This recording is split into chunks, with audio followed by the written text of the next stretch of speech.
Wings of Fire, an autobiography of A.P.J. Abdul Kalam, Part 2, Creation. Chapter 4. I started my work at NASA at the Langley Research Center, LRC, in Hampton, Virginia. This is primarily an R&D center for advanced aerospace technology. One of my most vivid memories of LRC is of a piece of sculpture depicting a chariot driving two horses, one representing scientific research and the other technological development, metaphorically encapsulating the interconnection between research and development. From LRC, I went to the Goddard Space Flight Center, GSFC, at Greenbelt, Maryland. This center develops and manages most of NASA's Earth-orbiting science and application satellite. It operates NASA's tracking networking for all space missions. Toward the end of my visit, I went to the Wallops Flight Facility at Wallops Island in East Coast, Virginia. This place was the base for NASA's sounding rocket program here. I saw a painting prominently displayed in the reception lobby. It depicted a battle scene with a few rockets flying in the background. A painting with this theme should be the most commonplace thing at a flight facility. But the painting caught my eye because the soldiers on this side launching the rockets were not white but dark-skinned, with the racial features of people found in South Asia. One day, my curiosity got the better of me, drawing me toward the painting. It turned out to be Tipu Sultan's army fighting the British. The painting depicted a fact forgotten in Tipu's own country, but commemorated here on the other side of the planet. I was happy to see an Indian glorified by NASA as a hero of warfare rocketry. My impression of the American people can be summarized by a quotation from Benjamin Franklin. Those things that hurt instruct. I realized that people in this part of the world meet their problems head on. They attempt to get out of them rather than suffer them. My mother said once, narrated an ancient from the Holy Book. After God created man, he asked the angels to prostrate themselves before Adam. Everybody prostrated themselves except Iblis or Satan, who refused. Why did you not prostrate yourself? Allah asked. You created me of fire and him of clay. Does not that make me nobler than Adam? Satan contended. God said, be gone for paradise. This is no place for your contemptuous pride. Satan obeyed, but not before cursing Adam with the same faith.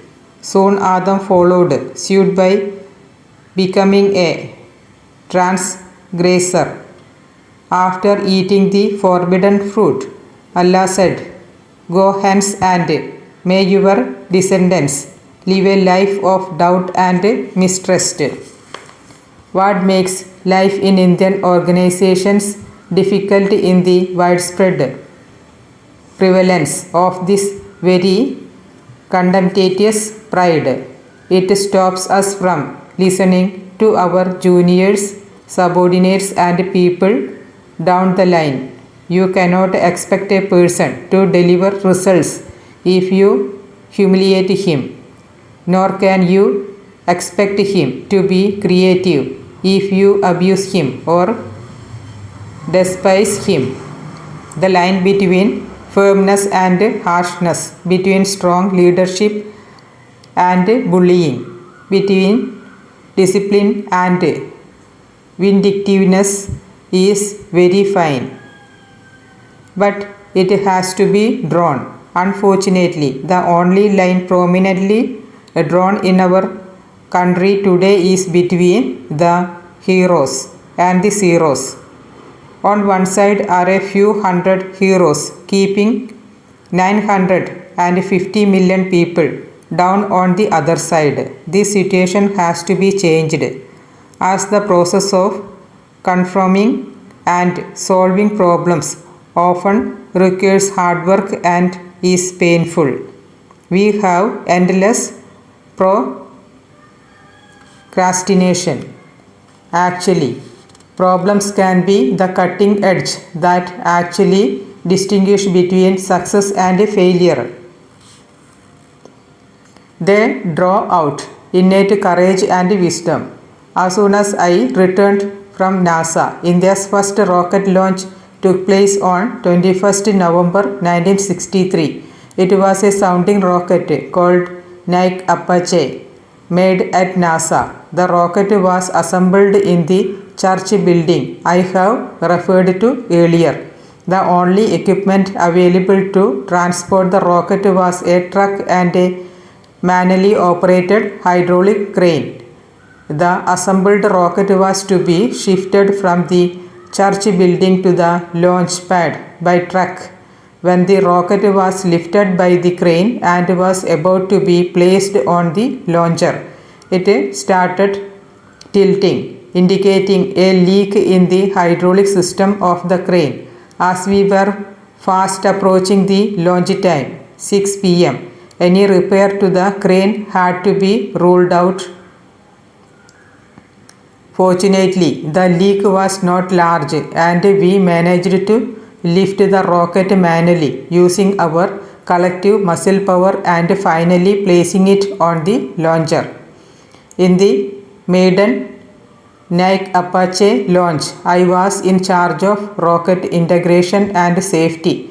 Two of my colleagues who played a very active and crucial role in this launch were D. Ishardas and R. Arvamadan. Ishardas undertook the rocket assembly and arranged the launch.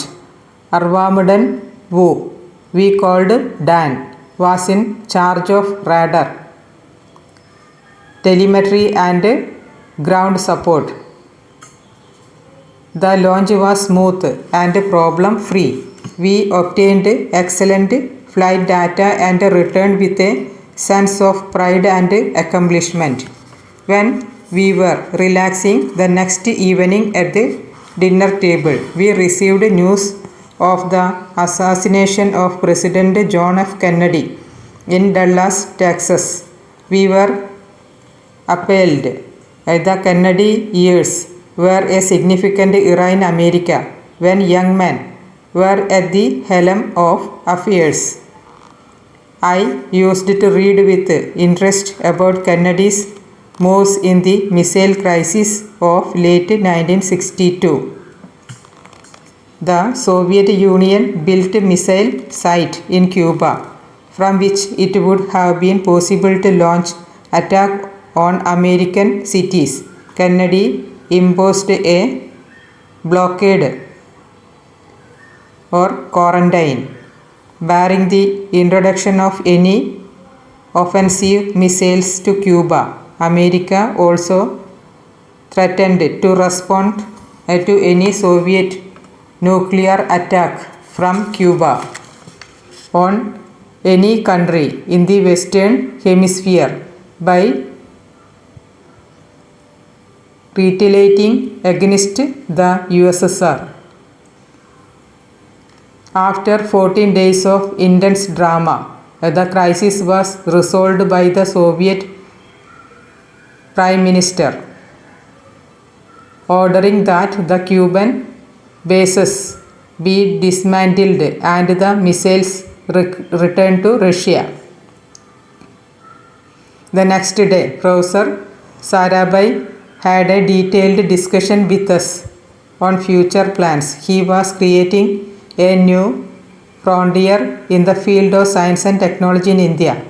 A new generation, scientists and engineers in their 30s and early 40s, was being charged with an unprecedented dynamism. Our biggest qualification at INCOSPAR were not our degrees and training, but Professor Sarabhai's faith in our capabilities. After the successful launch of Nike Apache, he chose to share with us his dream of an Indian satellite launch vehicle. Professor Sarabhai's optimism was highly contagious. The very news of his coming to Tumba would electrify people and all laboratories, workshop and design offices would hum with uneasing activity.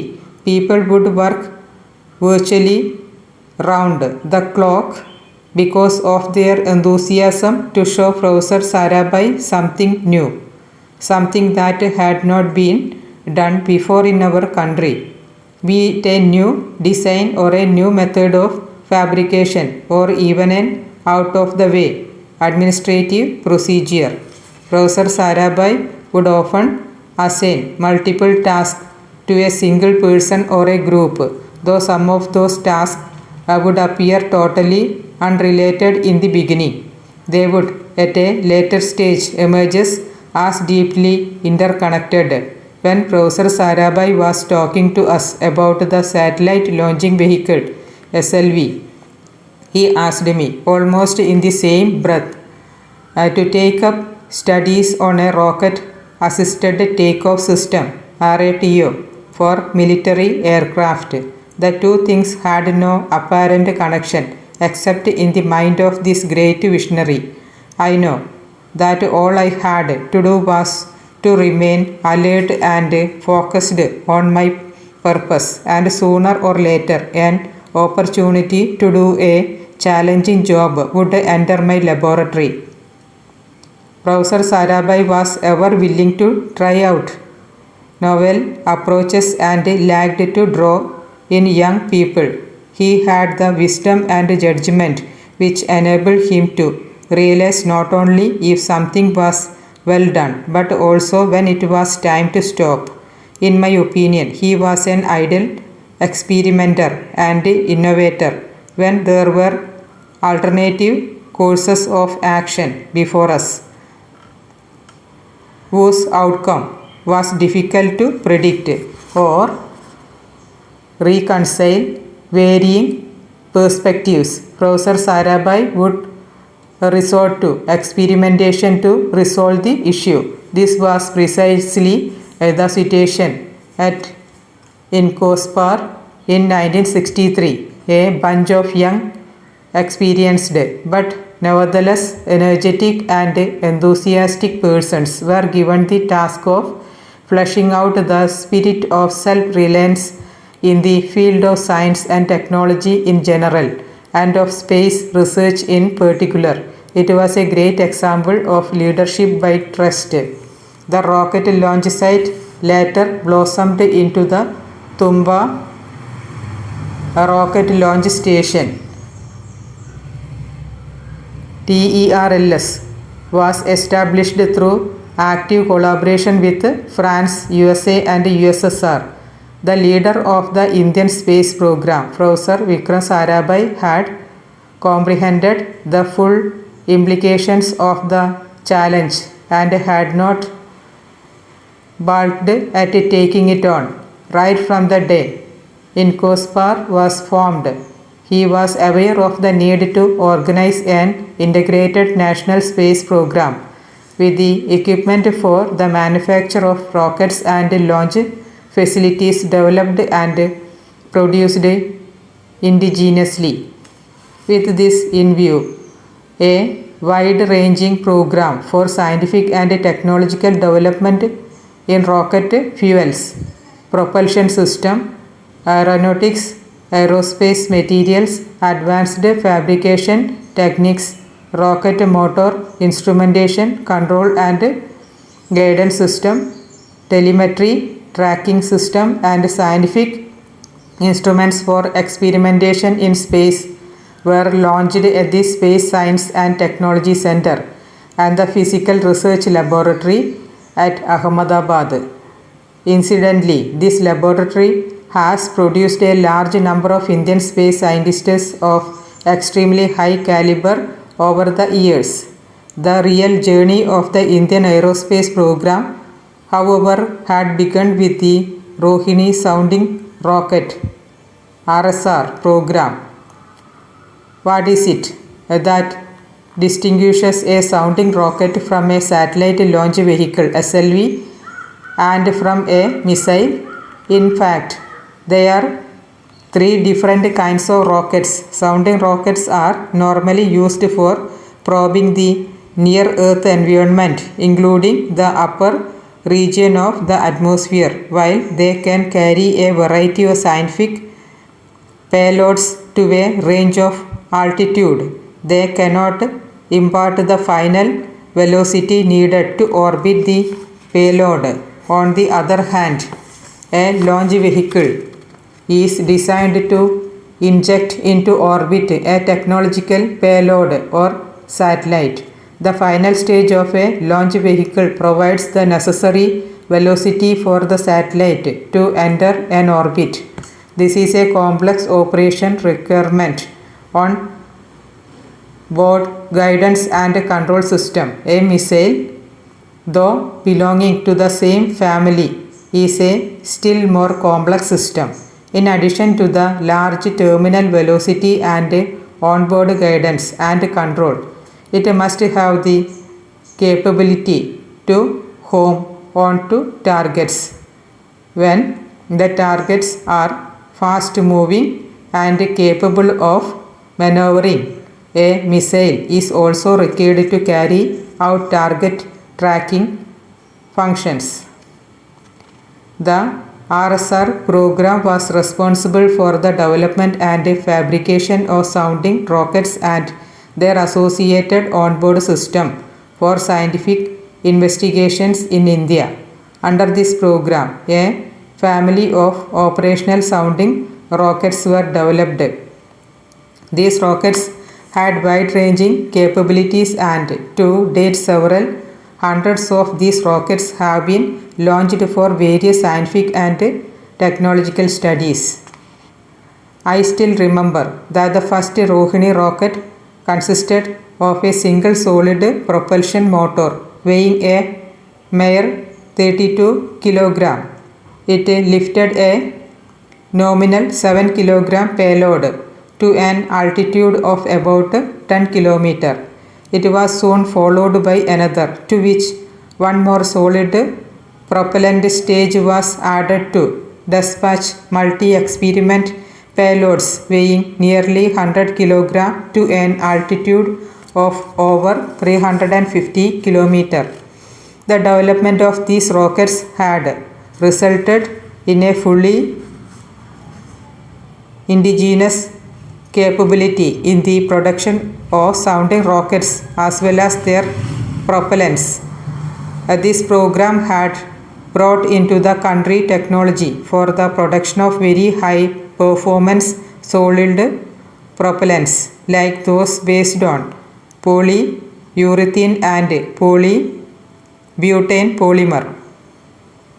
It later resulted in the setting up of a propellant fuel complex PFC to manufacture strategic chemicals required for rocket engines and a rocket propellant plant RPP to produce propellants. The development of Indian rockets in the 20th century can be seen as a revival of the 18th century dream of Tipu Sultan. When Tipu Sultan was killed, the British captured more than 700 rockets and subsystems of 900 rockets in the Battle of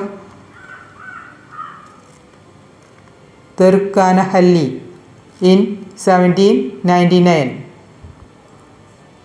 His army had 27 brigades called platoons, and each brigade had a company of rocketmen called jerks.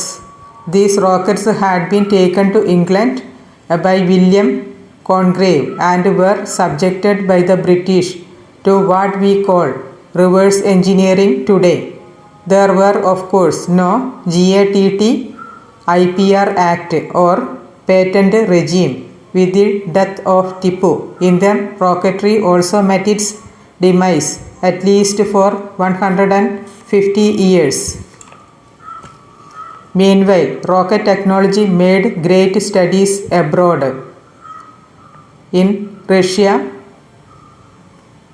and Germany, gave rocketry new dimensions. In Nazi Germany, Vanher von Braun's group produced V2 short-range ballistic missiles and showered fire on the Allied forces. After the war, both the USA and USSR captured their share of German rocket technology and rocket engineers. With this booty, they started to run their deadly arm race with missiles and warheads. Rocketry was reborn in India thanks to the technological vision of Prime Minister Jawaharlal Nehru. Professor Sarabhai took the challenge of giving physical dimensions to this dream. Very many individuals with myopic vision questioned the relevance of space activities in a newly independent nation, which was finding it difficult to feed its population. But neither Prime Minister Nehru nor Professor Sarabhai had any ambiguity of purpose. Their vision was very clear.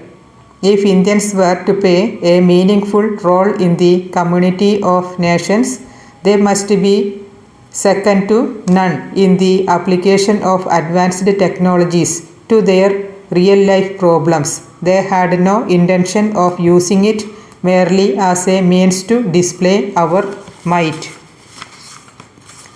Chapter 5. During his frequent visit to Tumba, Professor Sarabhai would openly review the progress of work with the entire team. He never gave directions, rather through a free exchange of views, he led us forward into new terrain, which often revealed an unforeseen solution.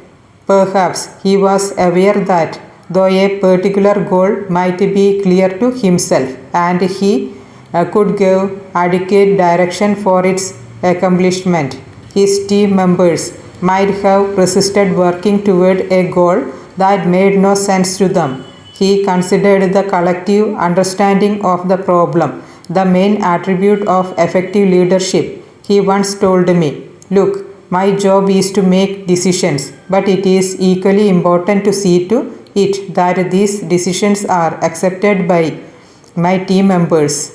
In fact, Professor Sarabhai took a series of discussions that were to become the life mission of many. We would make our own rockets, our own satellite launching vehicles, and our own satellites. And this would not be done one by one, but concurrently, in a multi-dimensional fashion. In the development of payloads for the sounding rockets, instead of getting a certain payload and then engineering it to fit into the rocket, we discussed the matter threadbare with the payload scientists working in different organizations and at different locations. I may even say that the most significant achievement of the sounding rocket program was to establish and maintain nationwide mutual trust. Perhaps realizing that I preferred to pursue people to do as they were told rather than use my legitimate authority, Professor Sarabhai assigned me the task of providing interface support to payload scientists, almost all physical laboratories in India were involved in the sounding rocket program, each having its own mission, its own objective and its own payload. These payloads were required to be integrated to the rocket structure so as to ensure their proper functioning and endurance under flight conditions. We had X-ray payload to look at stars, payloads fitted with radio frequency mass spectrometers and analyze the gas composition of the upper atmosphere, sodium payloads to find out wide conditions, its direction and velocity. We also had ionospheric payloads to explore different layers of the atmosphere. I not only had to interact with the scientists from TIFR, National Physical Laboratory and Physical Research Laboratory, but also with the payload scientists from USA, USSR, France and Germany and Japan. I often read Khalil Gibran and always find his words full of wisdom. Bread baked without love is a bitter bread that feeds but half a man's hunger. Those who cannot work with their heart achieve but a hollow, half-hearted success that breeds bitterness all round. If you are a writer who would secretly prefer to be a lawyer or a doctor, your written words will feed but half the hunger of your readers. If you are a teacher who would rather be a businessman, your instructions will meet but half the need for knowledge of your students. If you are a scientist who hates science, your performance will satisfy but half the need of your mission, the personal unhappiness and failure to achieve results that comes from being a round peg in a square hole is not by any means new, but there are exceptions to this like Professor Oda and Sudhakar, who bring to their work a personal touch of magic based upon their individual character, personality, inner motives and perhaps the dreams crystallized within their hearts. They become so emotionally involved with their work that any delusion of the success of their effort fills them with grief. Professor Oda was an X-ray payload scientist from the Institute of Space and Aeronautical Science, Japan. I remember him as a diminutive man with a towering personality and eyes that radiate intelligence. His dedication to his work was exemplary. He would bring X-ray payload from ISAS, which along with the X-ray payloads made by Professor Yuva Rao would be engineered by my team to fit into the nose cone of the Rohini rocket. At an altitude of 150 km, the nose cone would be separated by explosion of pyros triggered by an electronic timer. With this, the X-ray sensors would be exposed to space for collecting the required information about the emissions from stars. Together, Professor Oda and Professor Rao were a unique blend of intellect and dedication, which one rarely sees. One day, when I was working on the integration for Professor Oda's payload with my timer devices, he insisted on using the timers he had brought from Japan. To me, they looked flimsy, but Professor Oda stuck to his stand that the Indian timers be replaced by Japanese ones. I yielded to his suggestion and replaced the timers. The rocket took off elegantly and attained the intended altitude, but the telemetry signal reported mission failure on account of timer malfunction. Professor Oda was so upset that tears welled up his eyes. I was stunned by the emotional intensity of Professor Oda's response. He had clearly put his heart and soul into his work. Sudhakar was my colleague in the payload preparation laboratory. As part of the pre-launch schedule, we were filling and remotely pressing the hazardous sodium and termite mix. As usual, it was a hot and humid day at Tumba. After the sixth such operation, Sudhakar and I went into the payload room to confirm the proper filling of the mix. Suddenly, a drop of sweat from his forehead fell into the sodium, and before he knew what was happening, here was a violent explosion which shook the room. For a few paralyzed seconds, I did not know what to do. The fire was spreading, and water would not extinguish the sodium fire trapped in this inferno. Sudhakar, however, did not lose his presence of mind. He broke the glass window with his bare hand and literally threw me out to safety before jumping out himself. I touched Sudhakar's bleeding hands in gratitude. He was smiling through his pain. Sudhakar spent many weeks in the hospital recuperating from the severe burn he had received. At TERLS, I was involved with rocket preparation activities, payload assembly, testing and evaluation besides building subsystem like payload housing and jettisonable nose cones. Working with the nose cone led me as a natural consequence into the field of composite materials. It is interesting to know that the bows found during archaeological excavations at different sites in the country reveals that Indians used composite bows made of wood, sinew and horn as clearly as the 11th century. At least 500 years before, such bows were made in medieval Europe. The versatility of composites, in the sense that they possess very desirable structural, thermal, electrical, chemical and mechanical properties, fascinated me.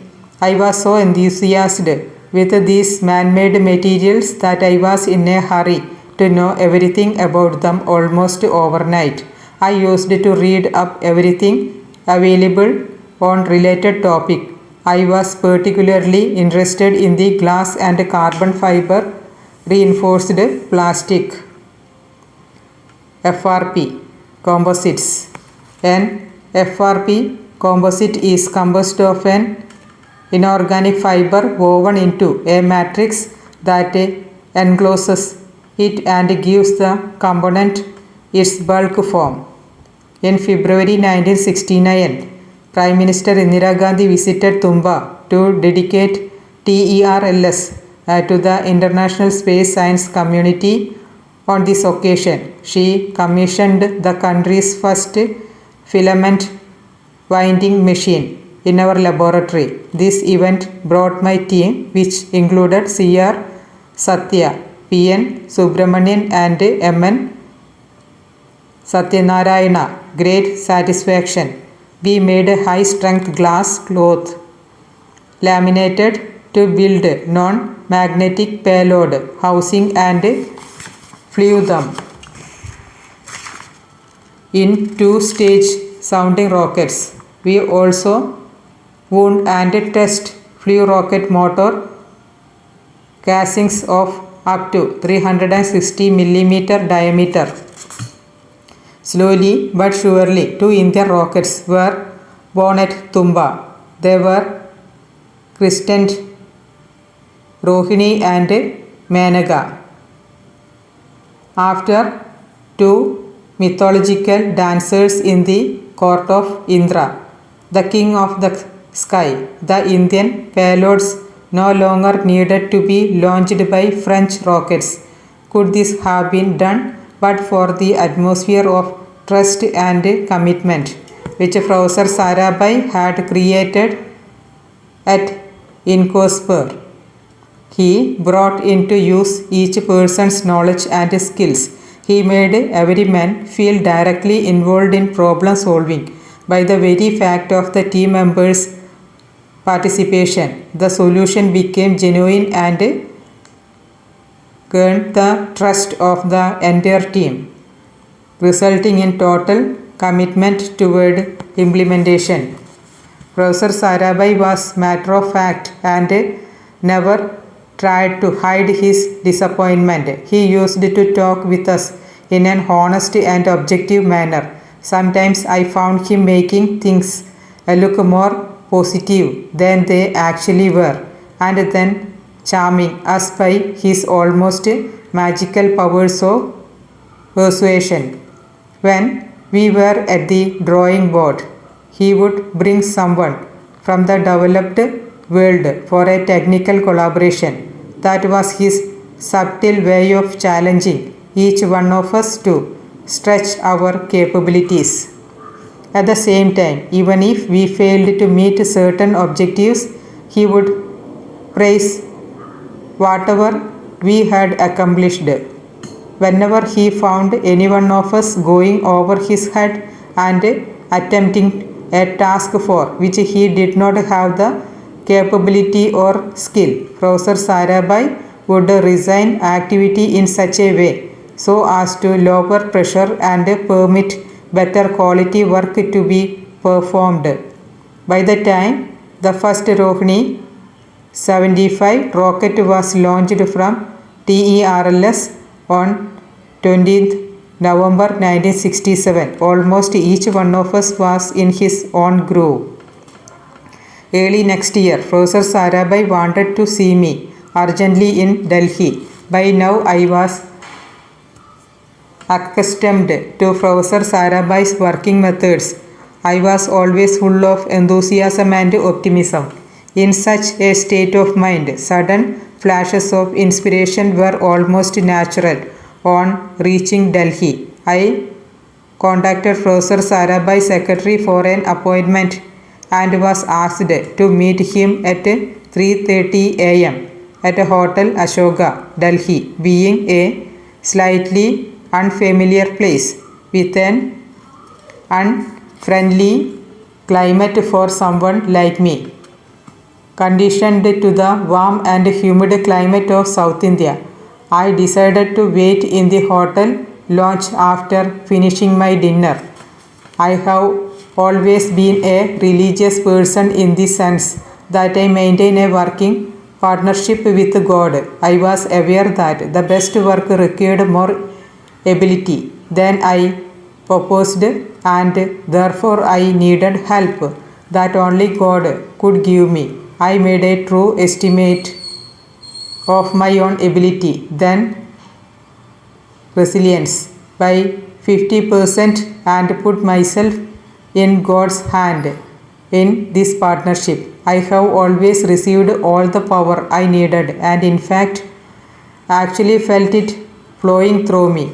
Today I can affirm that the kingdom of God is within you in the form of this power to help achieve your goals and realize your dreams.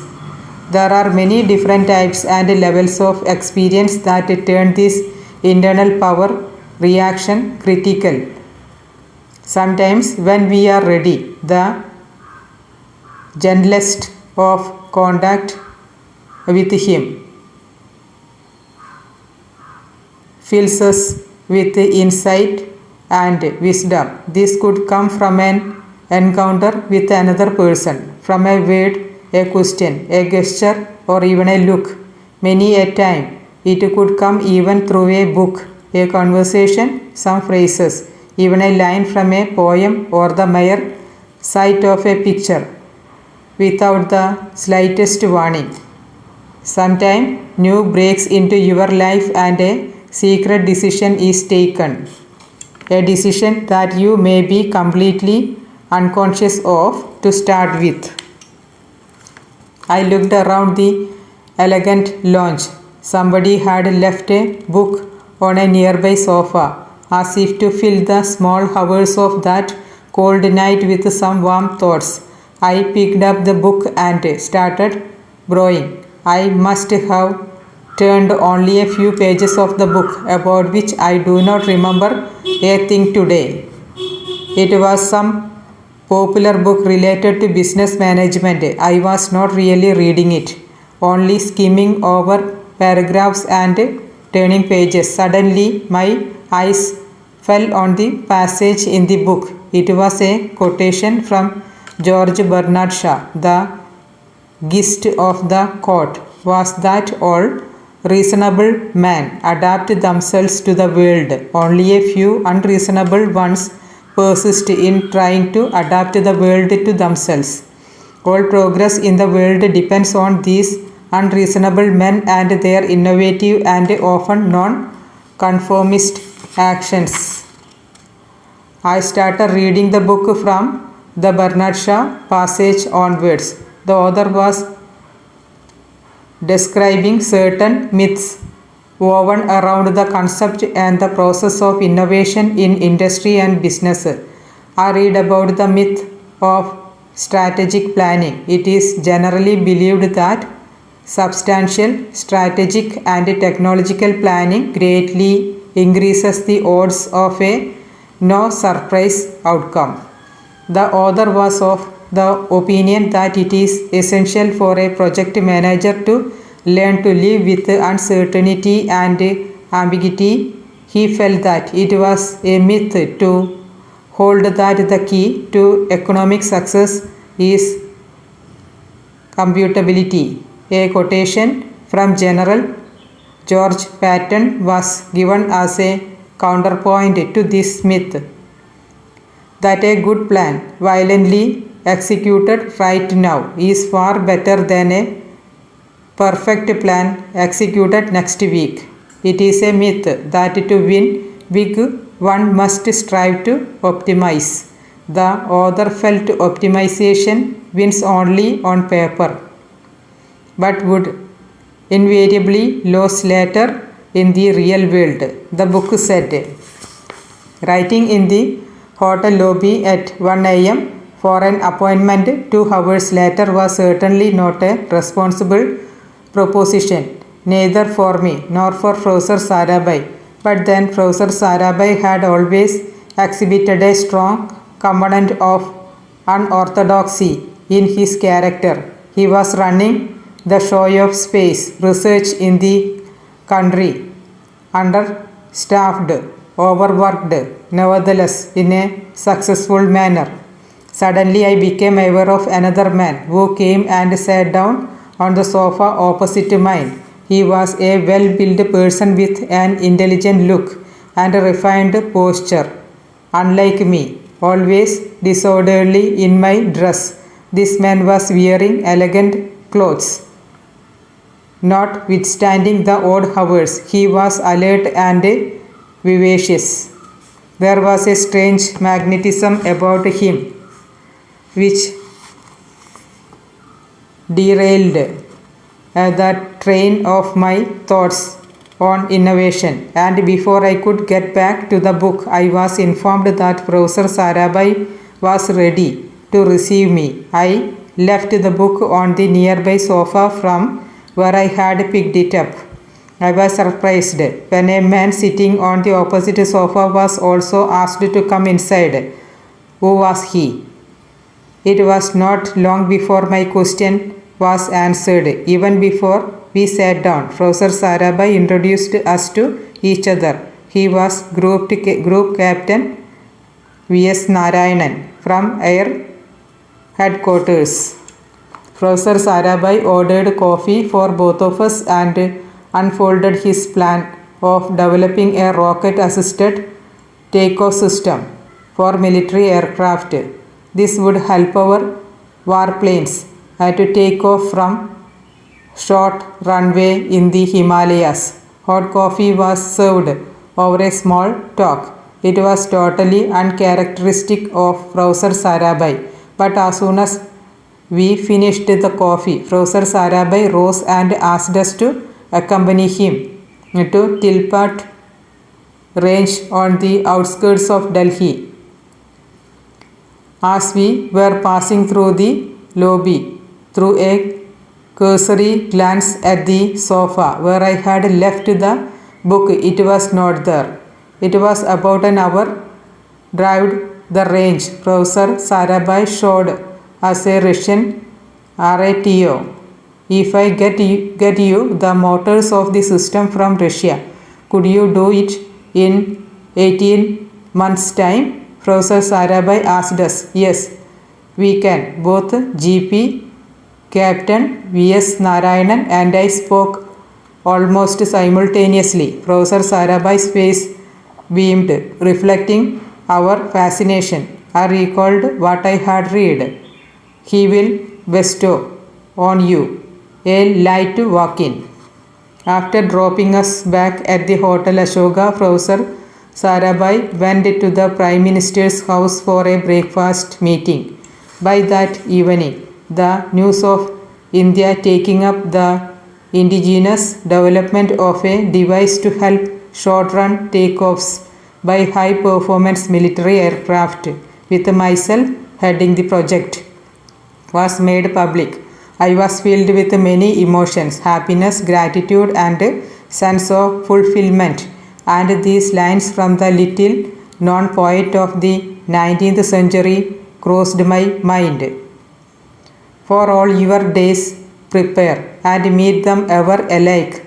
When you are the unveil peer, when you are the hammer strike. RATO motors were mounted on aircraft to provide the additional thrust required during the takeoff run under certain adverse operating conditions like partially bombed out runways, high altitude airfields more than the prescribed load, or very high ambient temperatures. The Air Force was in dire need of a large number of RATO motors for their S-22 and HF-24 aircraft. The Russian RATO motor show us the Tilpat range was capable of generating a 3000 kg thrust with a total impulse of 24,500 kg seconds. It weighed 220 kg and had a double base propellant encased in steel. The development work was to be carried out at the Space Science and Technology Center with the assistance of the Defense Research and Development Organization and Air Headquarters. After a detailed analysis of the available option, I chose a fiberglass motor casing. We decided in favor of a composite propellant which gives a higher specific impulse and aimed at a longer burning time to utilize it completely. I also decided to take additional safety measures by incorporating a diaphragm which would rupture if the chamber pressure for some reason exceeded twice the operating pressure. Two significant developments occurred during the work on RATO. The first was the release of a 10-year profile for space research in the country, prepared by Professor Sarabhai. This profile was not merely an activity plan laid down by the top man for his team to comply with. It was a theme paper meant for open discussion to be later transformed into a program. In fact, I found it was the romantic manifesto of a person deeply in love with the space research program in his country. The plan mainly centered around the early ideas which had been born at Incospar. It included utilization of satellites for television and developmental education, meteorological observations, and remote sensing for management of natural resources. To this had been added the development and launch of satellite launch vehicles. The active international cooperation dominant in the early years was virtually eased out in this plan, and the emphasis was on self-reliance and indigenous technologies. The plan talked about the realization of a SLV for injecting lightweight satellites into a low Earth orbit, upgrading of Indian satellites from laboratory models to space entities, and development of a wide range of spacecraft subsystems like the apogee and booster motors, momentum wheel, and a solar panel deployment mechanism. It also promised a wide range of technological spin-offs like the gyros, various types of transducers, telemetry, adhesives, and polymers for non-space applications. Over and above, there was the dream of an adequate infrastructure that would be capable of supporting R&D in a variety of engineering and scientific disciplines. The second development was the formation of a missile panel in the Ministry of Defense. Both Narayanan and I were inducted as members. The idea of making missiles on our own country was existing, and we spent hours on and studying the missiles of various advanced countries. The distinction between a tactical missile and a strategic missile is often a fine one. Generally, by strategic, it is understood that the missile will fly thousands of kilometers. However, in warfare, this term is used to denote the kind of target rather than its distance from missile launch. Strategic missiles are those that strike at the enemy's heartland, either in counterforce attack on their strategic forces or in counter value attack on the society, which is essence means his cities.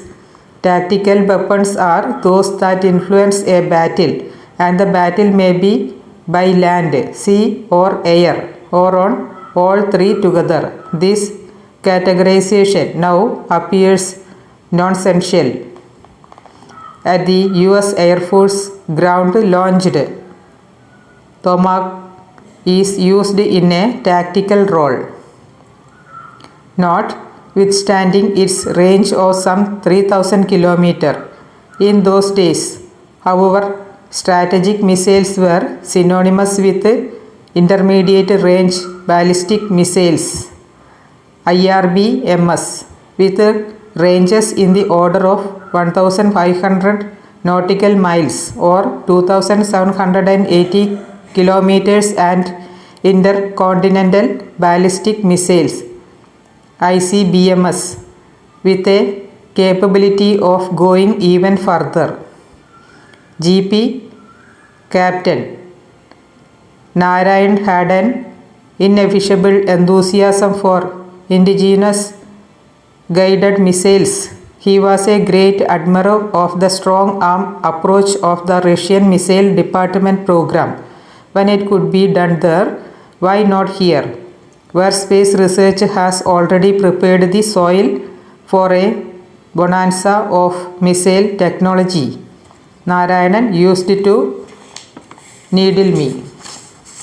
The bitter lessons of the two wars in 1962 and 1965 had left the Indian leadership with little choice in the matter of achieving self-reliance in military hardware and weapon systems. A large number of surface-to-air missiles, SAMs, were obtained from the USSR to guard strategic locations. GP Captain Narayanan passionately advocated the development of these missiles in the country.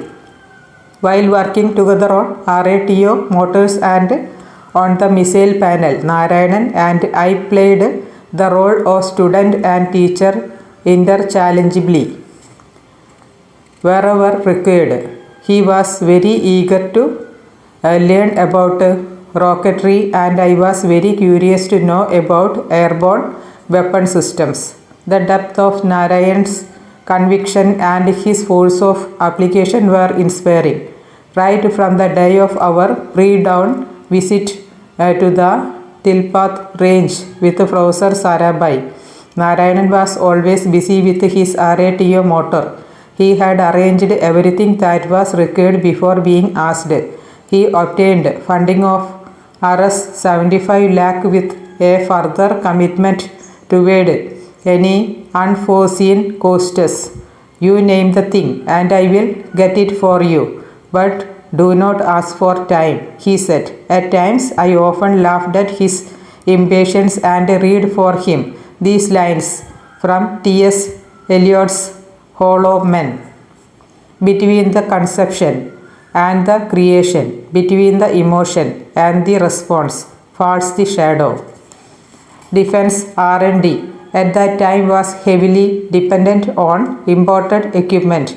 Virtually nothing indigenous was available. Together we made a long shopping list and drew up an import plan. But this made me unhappy. Was there to remedy or alternative? Was this nation doomed to live with screwdriver technology? Could a poor country like India afford this kind of development? One day, while working late in the office, which was quite routine after I took up the RATO projects, I saw a young colleague, Jayachandra Babu going home. Babu had joined us a few months ago, and the only thing I knew about him was that he had a very positive attitude and was articulate. I called him into my office and did a bit of loud thinking. Do you have any suggestions? I then asked him. Babu remained silent for a while and then asked for time until next evening to do some homework before answering my question. The next evening, Babu came to me before the appointed time. His face was beaming with promise. We can do it, sir. The RATO system can be made without imports. The only hurdle is the inherent inelasticity in the approach of the organization toward procurement and subcontracting, which would be the two major trust areas to avoid imports. He gave me 7 points, or rather asked for 7 liberties: financial approval by a single person instead of an entire hierarchy, air travel for all on work irrespective of their entitlement, accountably to only one person, lifting of goods by air cargo, subcontracting to the private sector, placement of orders on the basis of technical comparison and expeditious accounting procedures. These demands were unheard of in government establishment, which tend to be conservative. Yet I could see the soundness of his proposition. The RATO project was a new game and there was nothing wrong if it was to be played with a new set of rules. The weighed all the pros and cons of Babu's suggestions for a whole night and finally decided to present them to Professor Sarabhai. Hearing my plea for administrative liberalization and seeing the merits behind it, Professor Sarabhai approved the proposals without a second thought. Through his suggestions, Babu had highlighted the importance of business acumen in developmental work with high stakes to make things move faster within existing work parameters. You have to pump in more people, more material and more money. If you can't do that, change your parameters. Instinctive businessman that he was, Babu did not remain long with us and left ISRO for greener pastures in Nigeria. I could never forget the common sense of Babu in financial dealings. We had opted for a composite structure for the RATO motor coursing using filament, fiber, glass, epoxy.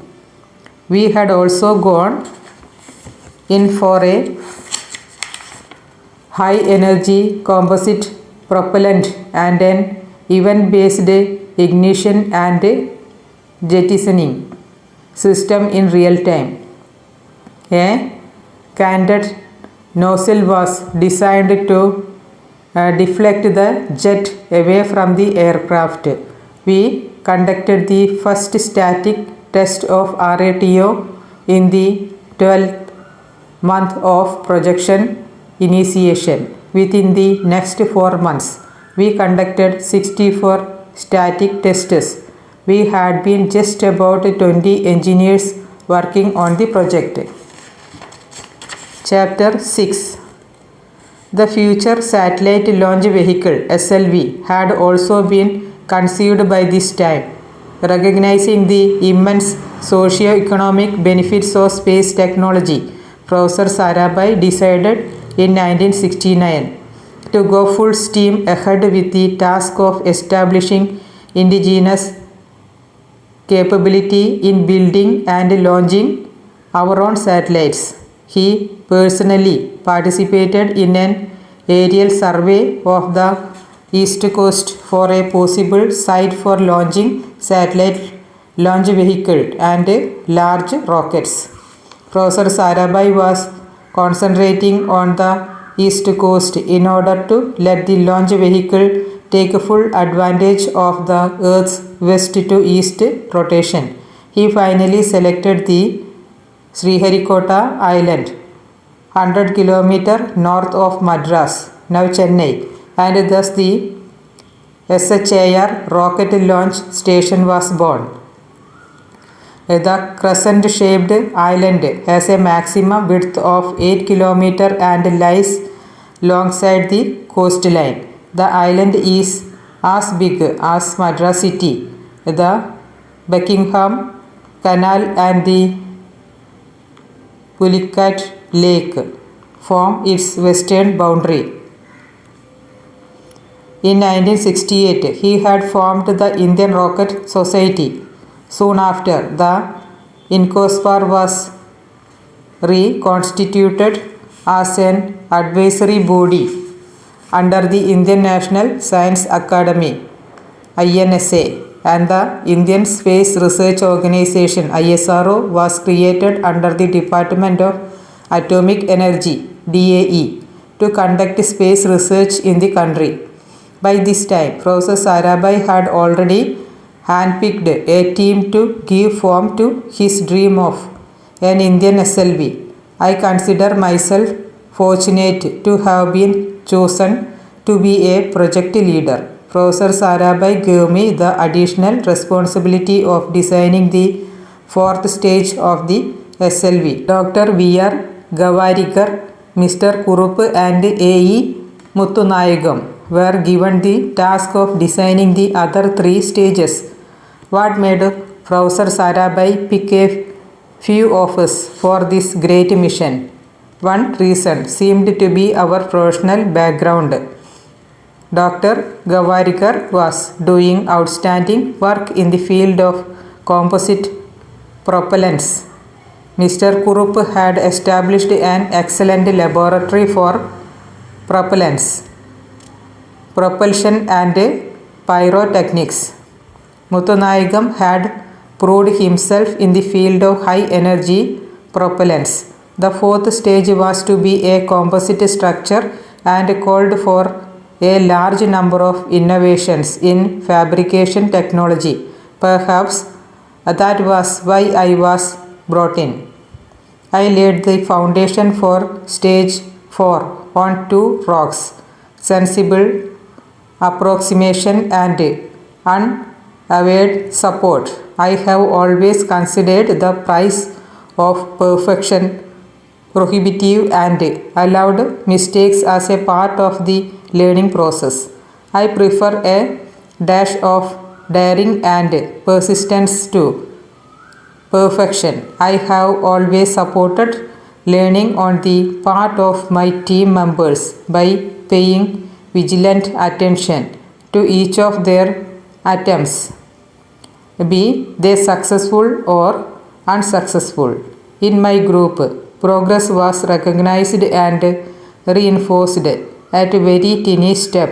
Although I provided access to all the information that my co-workers in stage 4 needed, I found I could not spend enough time to be a useful facilitator and a source of support.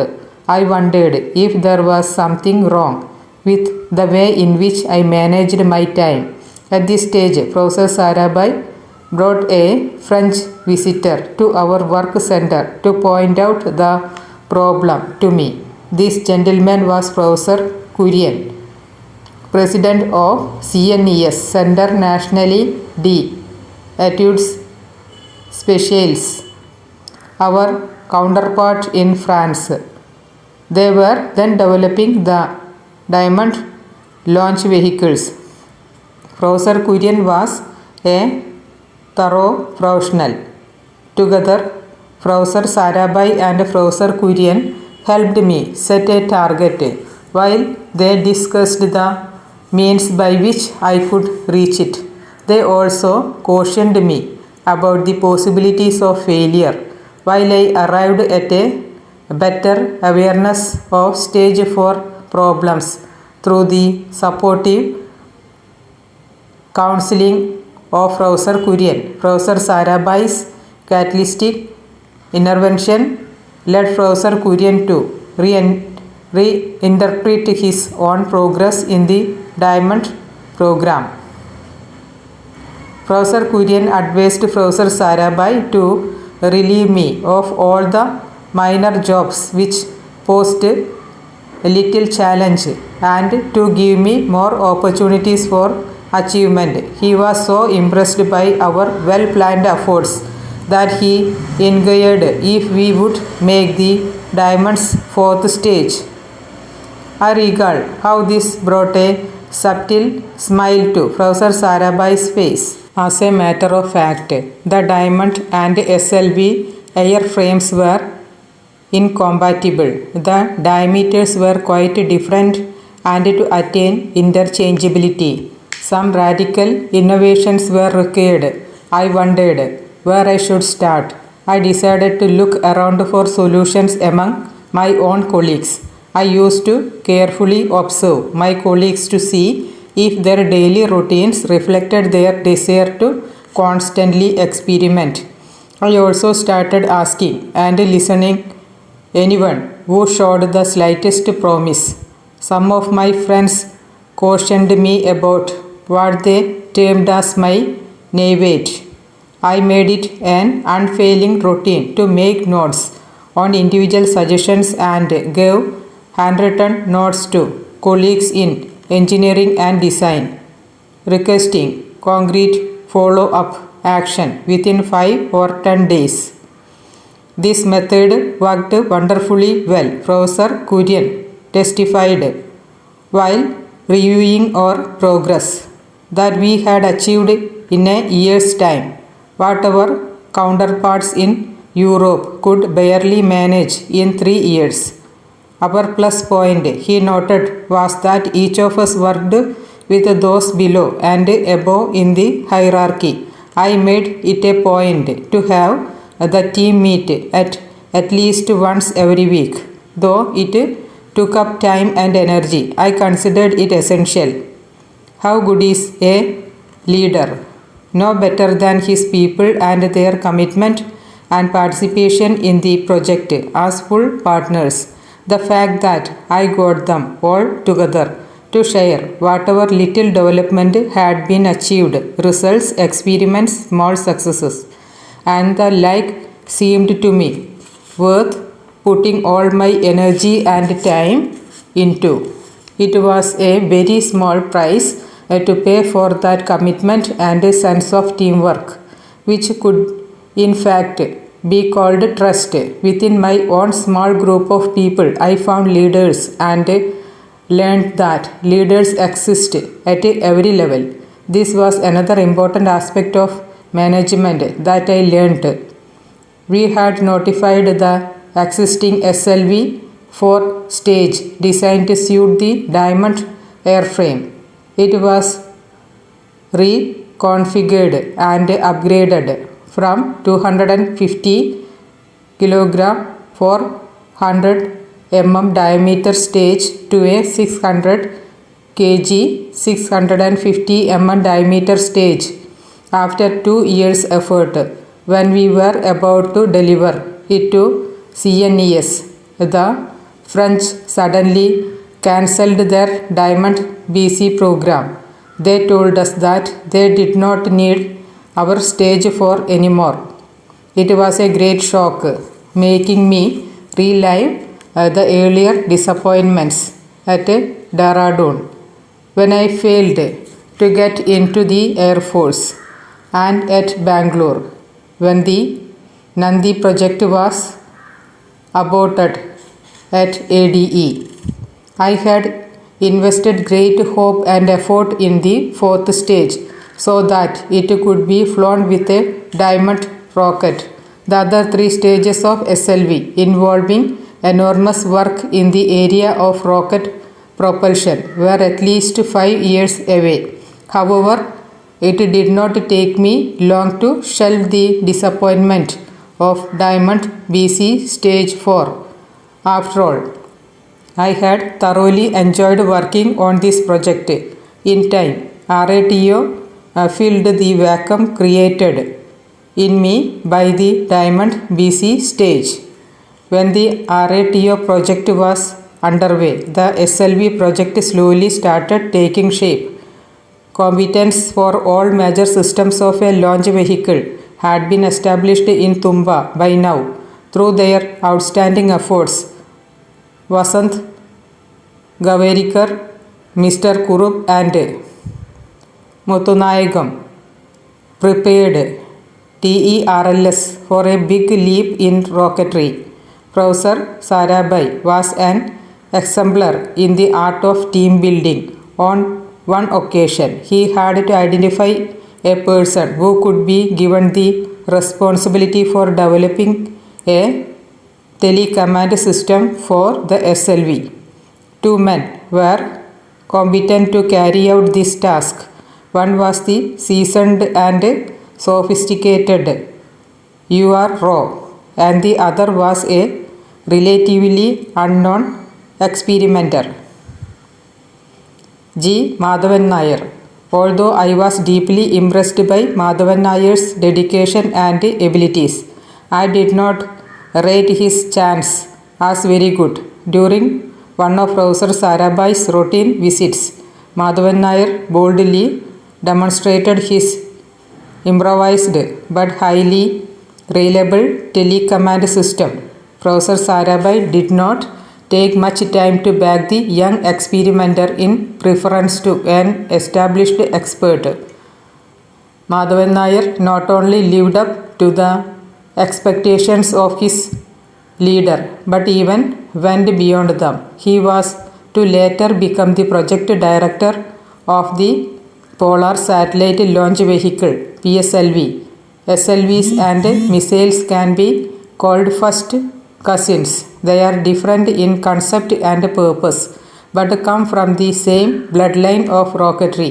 A massive missile development project had been taken up by DRDO at the Defense Research and Development Laboratory (DRDL), Hyderabad. As the pace of this surface-to-air missile development project increased, the frequency of the missile panel meetings and my interaction with GP Captain Narayanan also increased. In 1968, Professor Sarabhai came to Tumba on one of his routine visits. He was shown the operation of the nose cone jettisoning mechanism. As always, we were all anxious to share the results of our work with Professor Sarabhai. We requested Professor Sarabhai to formally activate the pyro system through a timer circuit. Professor Sarabhai smiled and pressed the button. To our horror, nothing happened. We were dumbstruck. I looked at Pramod Kale, who had designed and integrated the timer circuit. In a flash, each of us mentally went through an analysis of the failure. We requested Professor Sarabhai to wait for a few minutes. When we detached the timer device, giving direct connection to the pyros, Professor Sarabhai pressed the button again. The pyros were fired and the nose cone was jettisoned. Professor Sarabhai congratulated Kale and me, but his expression suggested that his thoughts were elsewhere.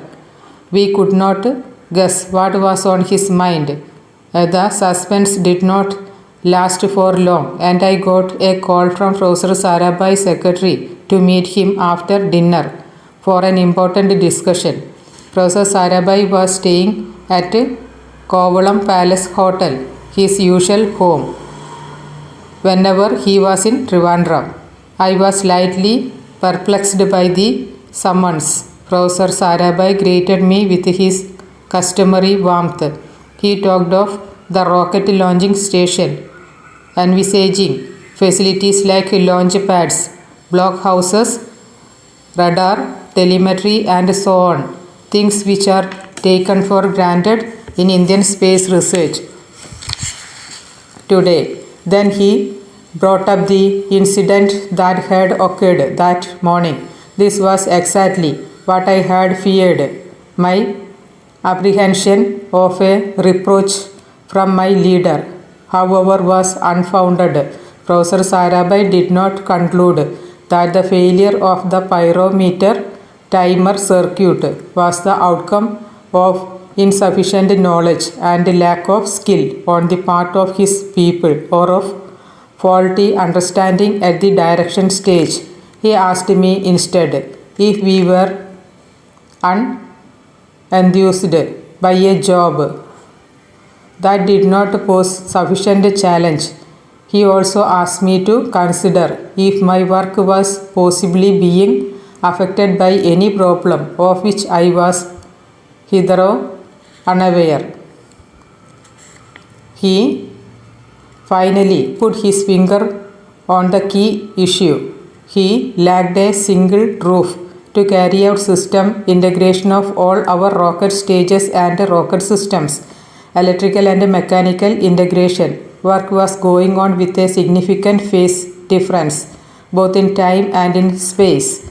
There was little effort to bring together the desperate work on electrical and mechanical integration. Professor Sarabhai spent the next hour in redefining our task, and in the small hours of the morning, the decision to set up a rocket engineering section was taken. Mistakes can delay or prevent the proper achievement of the objective of individuals and organizations, but a visionary like Professor Sarabhai can use errors as opportunities to promote innovation and the development of new ideas. He was not especially concerned with the mistake in the timer circuit, least of all with pinning the blame for it. Professor Sarabhai's approach to mistakes rested on the assumption that they were inevitable but generally manageable. It was in the handling of the crisis that arose as a consequence that talent could often be revealed. I later realized by experience that the best way to prevent errors was to anticipate them. But this time, by a strange twist of fate, The failure of the timer circuit led to the birth of a rocket engineering laboratory.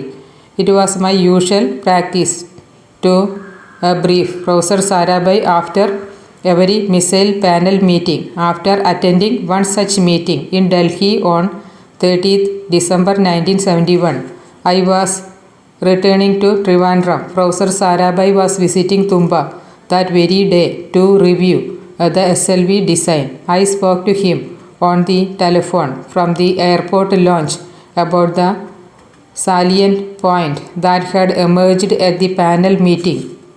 He instructed me to wait at Trivandrum airport after disembarking from the Delhi flight and to meet him there before his departure for Bombay the same night. When I reached Trivandrum, a pall of gloom hung in the air. The aircraft ladder operator Kutti told me in a choked voice that Professor Sarabhai was no more. He had passed away a few hours ago, following a cardiac arrest. I was shocked to the core. It had happened within an hour of our conversation. It was a great blow to me and a huge loss to Indian science. That night passed in preparations for airlifting Professor Sarabhai's body for the cremation in Ahmedabad. For 5 years, between 1966 to 1971, about 22 scientists and engineers had worked closely with Professor Sarabhai. All of them were later to take charge of important scientific projects. Not only was Professor Sarabhai a great scientist but also a great leader. I still remember him reviewing the bi-monthly progress of the design project of SLV-3 in June 1970. Presentations on stages 1st to 4th were arranged. The first 3 presentations went through smoothly. Mine was the last presentation. I introduced 5 of my team members who had contributed in various ways to the design. To everybody's surprise, each of them presented his portion of the work with authority and confidence. The presentations were discussed at length and the conclusion was that satisfactory progress had been made. Suddenly, a senior scientist who worked closely with Professor Sarabhai turned to me and inquired, "Well, the presentations for your project were made by your team members based on their work, but what did you do for the project?" That was the first time I saw Professor Sarabhai really annoyed. He told his colleague, "You ought to know that what project management is all about. We just witnessed an excellent example. It was an outstanding demonstration of teamwork. I have always seen a project leader as an integrator of people, and that is precisely what Kalam is. I consider Professor Sarabhai as the Mahatma Gandhi of Indian science, generating leadership qualities in his team and inspiring them through both ideas and examples." After an interim arrangement with Professor M.G.K. Menon at the helm, Professor Satish Dhawan was given the responsibility of heading ISRO, the whole complex at Tumba, which included TERLS, the Space Science and Technology Center, SSTC, the RPP, the Rocket Fabrication Facility, RFF, and the Propellant Fuel Complex, PFC, were merged together to form an integrated space center and christened the Vikram Sarabhai Space Center, VSSC, as a tribute to the man whom it owed its existence. The renowned metallurgist Dr. Brahm Prakash took over as the first director of VSSC. The RATS system was successfully tested on 8th October 1972 at Bareilly Air Force Station in Uttar Pradesh when the high-performance Sukhoi 16 jet aircraft became airborne after a short run of 1,200 meters as against its usual run of 2 kilometers. We used the 66th RATO motor in the test. The demonstration was watched by Air Marshal Shivdev Singh and Dr. B.D. Nag Chowdhury, then the scientific advisor to the defense minister. This effort was said to have saved approximately Rs 4 crores in foreign exchange. The vision of the industrialist scientist had finally borne fruit.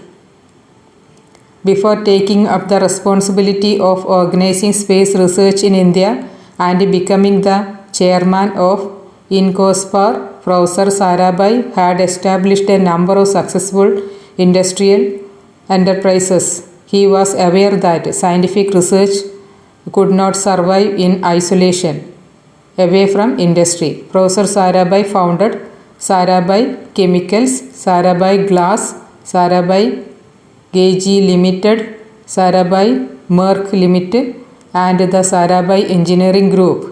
His Swastik oil mills did pioneering work in the extraction of oil from oil seeds, manufacture of synthetic detergent, and of cosmetics. He geared Standard Pharmaceuticals Limited to enable large-scale manufacture of penicillin, which was imported from abroad at astronomical cost at that time. Now with the indigenization of RATO, his mission had acquired a new dimension: independence in the manufacture of military hardware and the potential saving of crores of rupees in foreign exchange. I recalled this on the day of the successful trial of the RATO system, including trial expenses. We spent less than Rs 25 lakh on the entire project. The Indian RATO could be produced at Rs 17,000 apiece, and it replaced the important RATO, which cost Rs 33,000. At the Vikram Sarabhai Space Center, work on the SLV went on at full swing. All the subsystems had been designed, technologies identified, processes established, work centers selected, manpower earmarked, and scheduled drawn. The only hitch was the lack of management structure to effectively handle this mega project and coordination activities, which were spread over a large number of work centers with their own ways of working and management. Professor Dhawan, his consultation with Dr. Brahm Prakash, picked me for this job. I was appointed the project manager SLV and reported directly to the director. VSSE, my first task was to work out a project management plan. I wondered why I was selected for this task when there were stalwarts like Gavarikar, Muthanayagam and Kurup around, with organizers like Ishwardas, Aravamudam and S.C. Gupta available. How would I do better? I articulated my doubts to Dr. Brahm Prakash. He told me not to focus on what I saw as other people's strengths compared to my own, but instead to attempt to extend their abilities. Dr. Brahm Prakash advised me to take care of the performance degraders and cautioned me against outrightly seeking optimal performance from the participating work centers. Everyone will work to create their bit of SLV. Your problem is going to be your dependency on others in accomplishing the total SLV. The SLV mission will be accomplished with and through a large number of people. You will require a tremendous amount of tolerance and patience, he said. It reminded me of what my father used to read me from the Holy Qurans on the distinction between right and wrong. We have sent to apostle before you who did not eat or walk about the market squares. We test you by means of one another. Will you not have patience? I was aware of the contradiction that often occurred in such situations. People headed teams often have one of the following two orientations. For some, work is the most important motivation. For others, their workers are the all-consuming interest. There are many others who fall either between these two positions or outside them. My job was going to be to avoid those who were interested neither in the work nor in the workers. I was determined to prevent people from taking either extreme and to promote conditions where work and workers went together. I visualized my team as a group in which each member worked to enrich the others in the team and experience the enjoyment of working together. The primary objectives of the SLV project were design, development and operation of a standard SLV system, SLV3, capable of reliably and expeditiously fulfilling the specified mission of launching a 40-kilogram satellite into a 400 kilometer circular orbit around the Earth. As a first step, I translated the primary project objectives into some major tasks. One such task was the development of rocket motor system for the 4 stages of the vehicle. The critical problems in the completion of this task were making an 8.6 ton propellant grain and a high mass ratio apogee rocket motor system which would be high energy propellants. Another task was vehicle control and guidance. 3 types of control systems were involved in this task: aerodynamic, surface control, thrust, vector control and reaction control for the first, second and third stages, and the spin-up mechanism for the 4th stage. Inertial reference for control system and guidance through inertial measurement was also imperative. Yet another major task was the augmentation of launch facilities at SHIR with systems integration and checkout facilities and development of launch support systems such as launchers and vehicle assembly fixtures. A target of all-line flight test within 64 months was set in March 1973. I took up the executive responsibility of implementing the project within the framework of policy decision taken, the approved management plan and the project report, and also within the budget and through the powers delegated to me by the Director, VSSC, Dr. Brahm Prakash, formed 4 project advisory committees to advise me on specialized areas like rocket motors, materials and fabrication control and guidance, electronics and mission and launching. I was assumed of the guidance of outstanding scientists like D.S. Rene, Muttunayagam, T.S. Prahlad, A.R. Acharya, S.C. Gupta and C.L. Ambaro, to name a few. The Holy Quran says, "We have sent down to you revelations showing you an account of those who have gone before you and an admonition to righteous men." I sought to share the wisdom to these extremely brilliant people, light upon light. Allah guides His light whom He will, has knowledge of all things.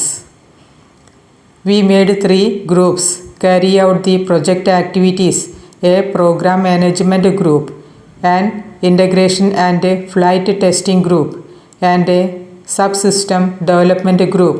The first group was made responsible for looking after the overall execution aspects of SLV3 project management, including administration, planning and evaluation, systems specifications, materials, fabrication, quality assurance and control.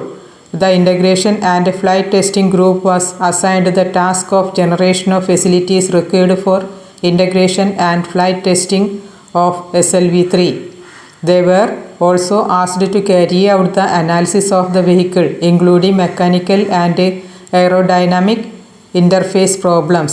The subsystems development group was given the job of interacting with the various divisions of VSSC and was made responsible for ensuring that all technological problems in the development of various subsystems were overcome by creating a synergy amongst the available talent in these divisions. I projected a requirement of 275 engineers and scientists for SLV3, but could get only about 50. If it had not been for synergetic effort, the whole project would have remained a non-starter. Some young engineers like MSR Dev G. Madhavan Nair, S. Srinivasan, U.S. Singh, Sundarajan, Abdul Majid, Ved Prakash, Sanlas, Nambudiri, Shashi Kumar and Shivadanu Pillai developed their own ground rules designed to help them work efficiently as a project team and produced outstanding individual and team result. These men were in the habit of celebrating their success together in a sort of mutual appreciation club. This boosted morale and helped them a great deal to accept setback and to revitalize themselves after a period of intense work. Each member of the SLV3 project team was a specialist in his own field. It was natural, therefore, that each one of them valued his independence. To manage the performance of such specialists, the team leader has to adopt a delicate balance between the hands-on and the hands-off approach. The hands-on approach takes an active interest on a very regular basis in the members' work. The hands-off approach trusts team members and recognizes their need for autonomy to carry out their roles as they see fit. It hinges on their self-motivation. When the leader goes too far with the hands-on approach, he seems as an anxious and interfering type. If he goes too far hands-off, he is seen as abdicating his responsibility or not being interested. Today, the members of the SLV3 team have grown to lead some of the country's most prestigious programs. MSR Dev heads the Augmented Satellite Launch Vehicle ASLV project. Madhavan Nair is the chief of the Polar Satellite Launch Vehicle PSLV project, and Sanlas and Shivadanu Pillai are chief controllers in DRDO headquarters. Each one of these men rose to his present position through consistent hard work and rock-like willpower. It was indeed an exceptionally talented team. Chapter 7. Having taken up the leadership of executing the SLV-3 project, I faced urgent and conflicting demand on my time for committee work, material procurement, correspondence, reviews, briefings, and for the need to be informed on a wide range of subjects. My day would start with a stroll of about 2 kilometers around the lodge I was living in. I used to prepare a general schedule during my morning walk and emphasize 2 or 3 things I would definitely like to accomplish during the day, including at least one thing that would help achieve long-term goals.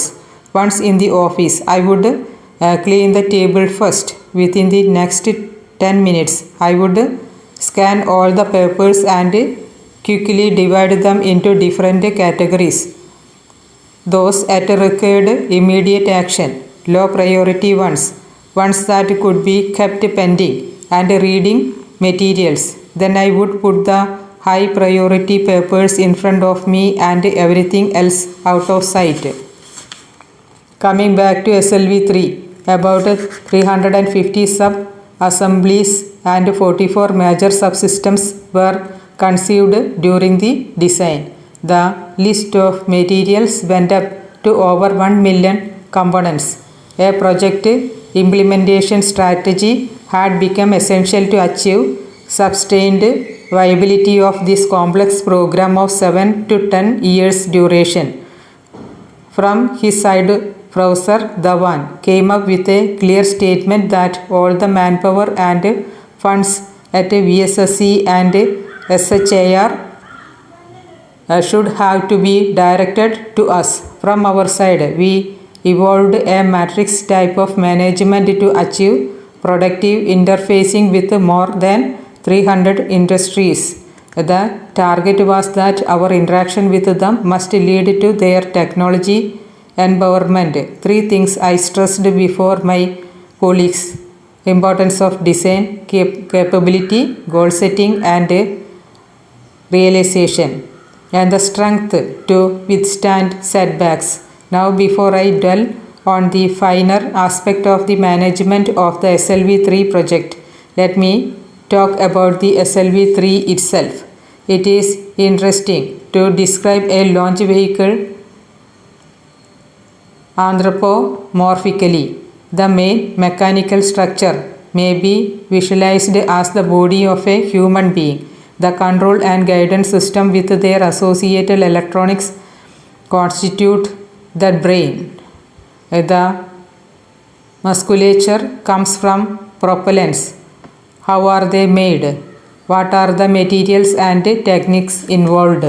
A large variety of materials go into the making of a launch vehicle, both metallic and non-metallic, which include composites and ceramics. In metals, different types of stainless steel, alloys of aluminum, magnesium, titanium, copper, beryllium, tungsten and molybdenum are used.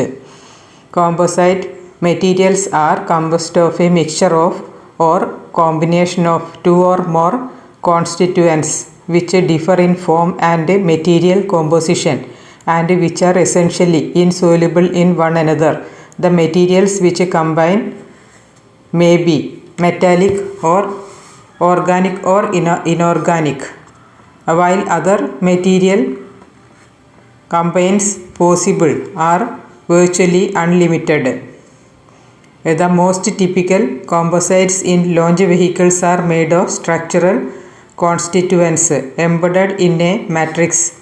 We used a large variety of glass fiber, reinforced plastic composites and opened avenues for the entry of Kevlar, polyamides and carbon composites. Ceramics are special type of baked clay used for microwaved transparent enclosure.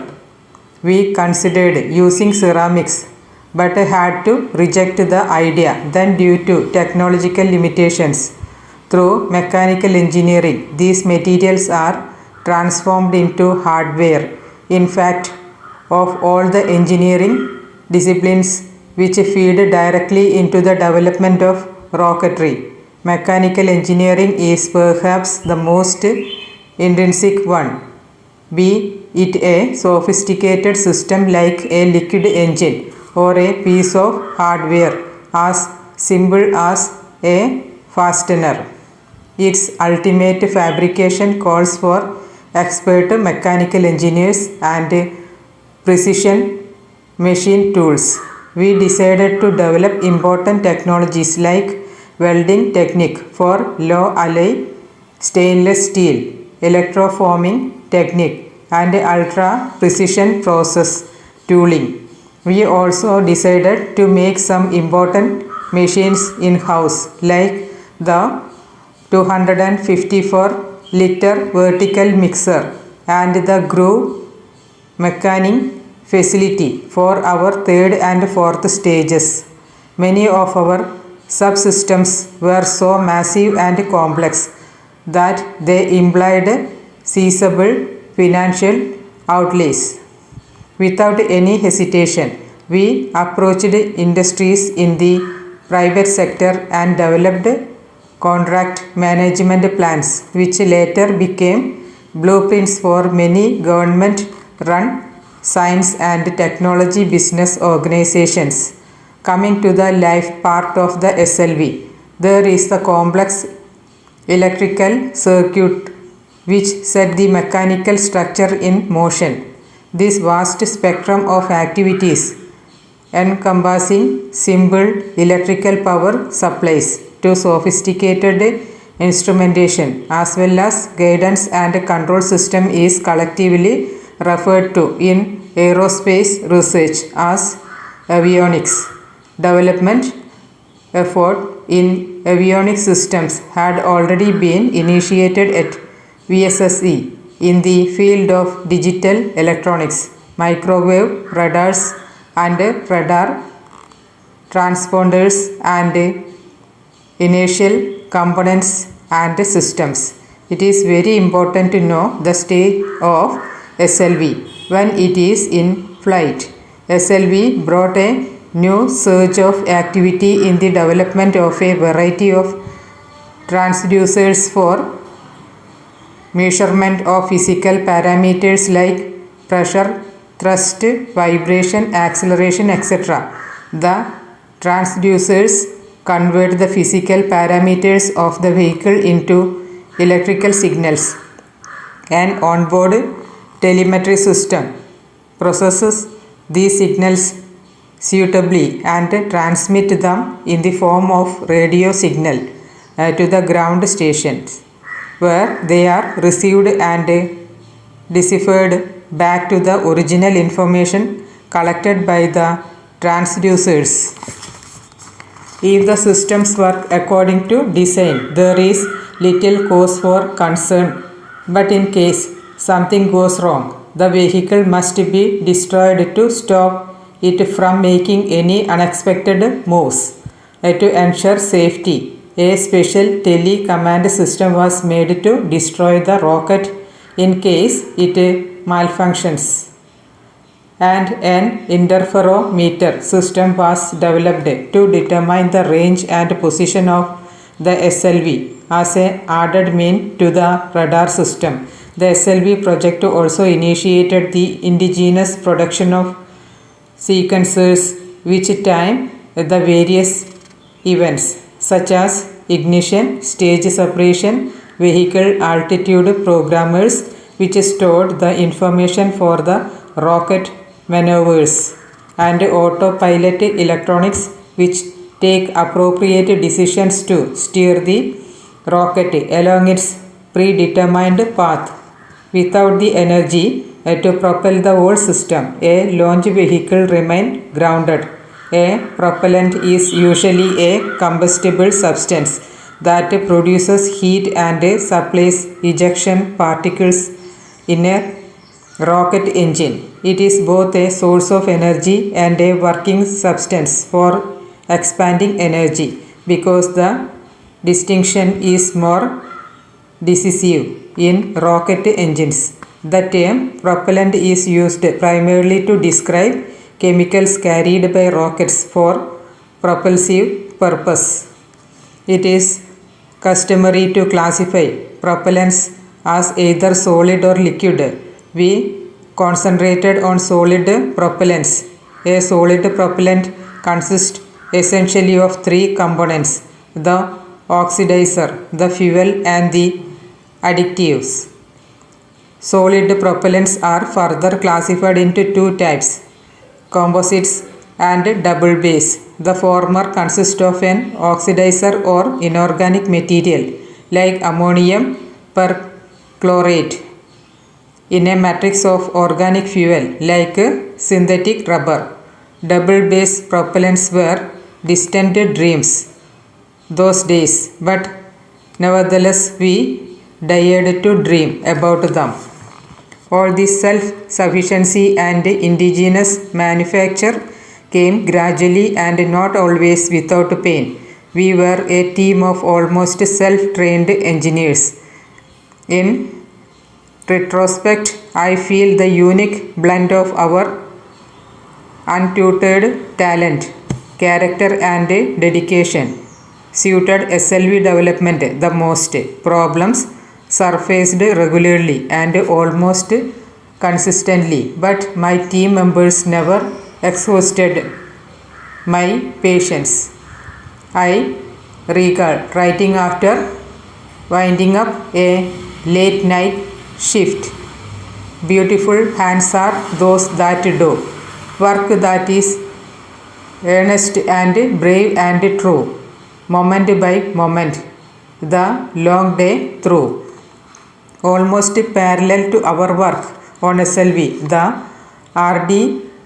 DRDO was preparing itself for developing an indigenous surface-to-air missile. The RATO project was abandoned because the aircraft for which it was designed became obsolete. The new aircraft did not need RATO. With the project called off, Narayanan was DRDO's logical choice to lead the team for making the missile. Unlike us at ISRO, they preferred to philosophy of one-to-one substitution rather than technology development and performance upgrading.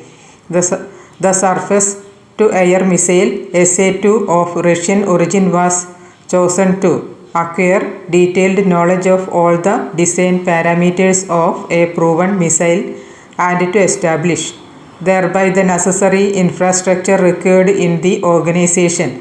It was though that once one-to-one indigenization was established, further advances in the sophisticated field of guided missiles would be a natural fallout. The project was sanctioned in February 1972 with the code name Devil, and funding of about Rs 5 crore was made available for the first 3 years. Almost half of it was to go in foreign exchange.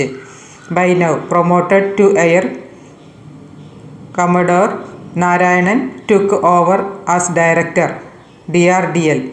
He mobilized this young laboratory located in the southeastern suburbs of Hyderabad to take up this enormous task.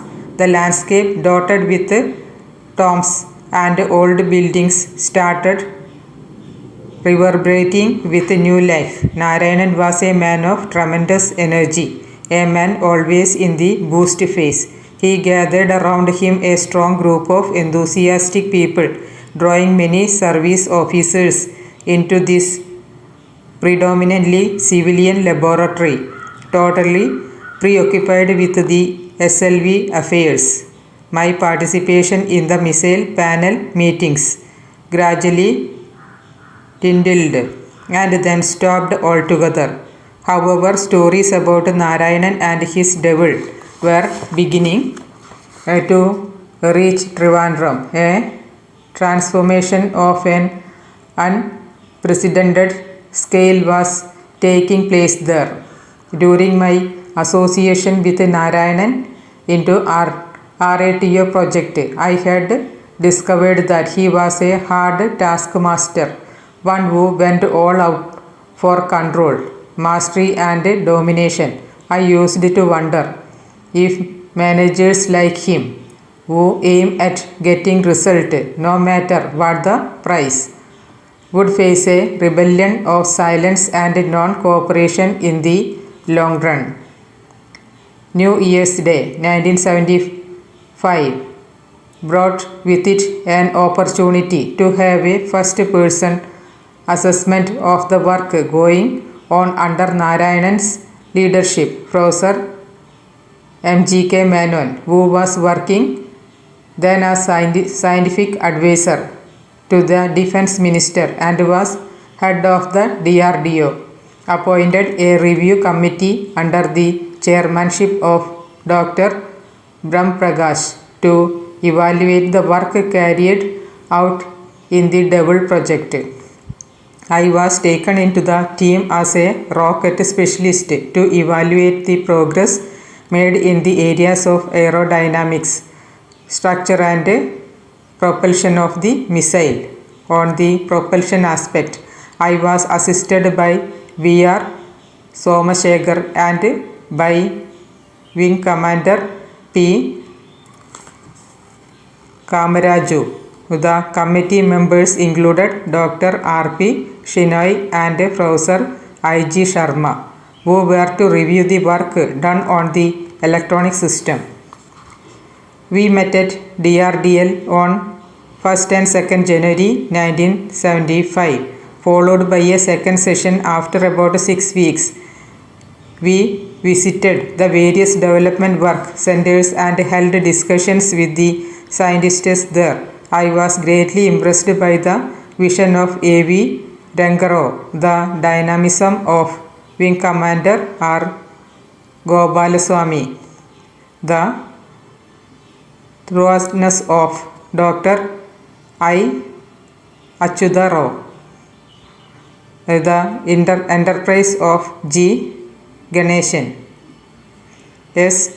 Krishnan's clarity of thought and R. Balakrishnan's critical eye for detail, the calm of J.C.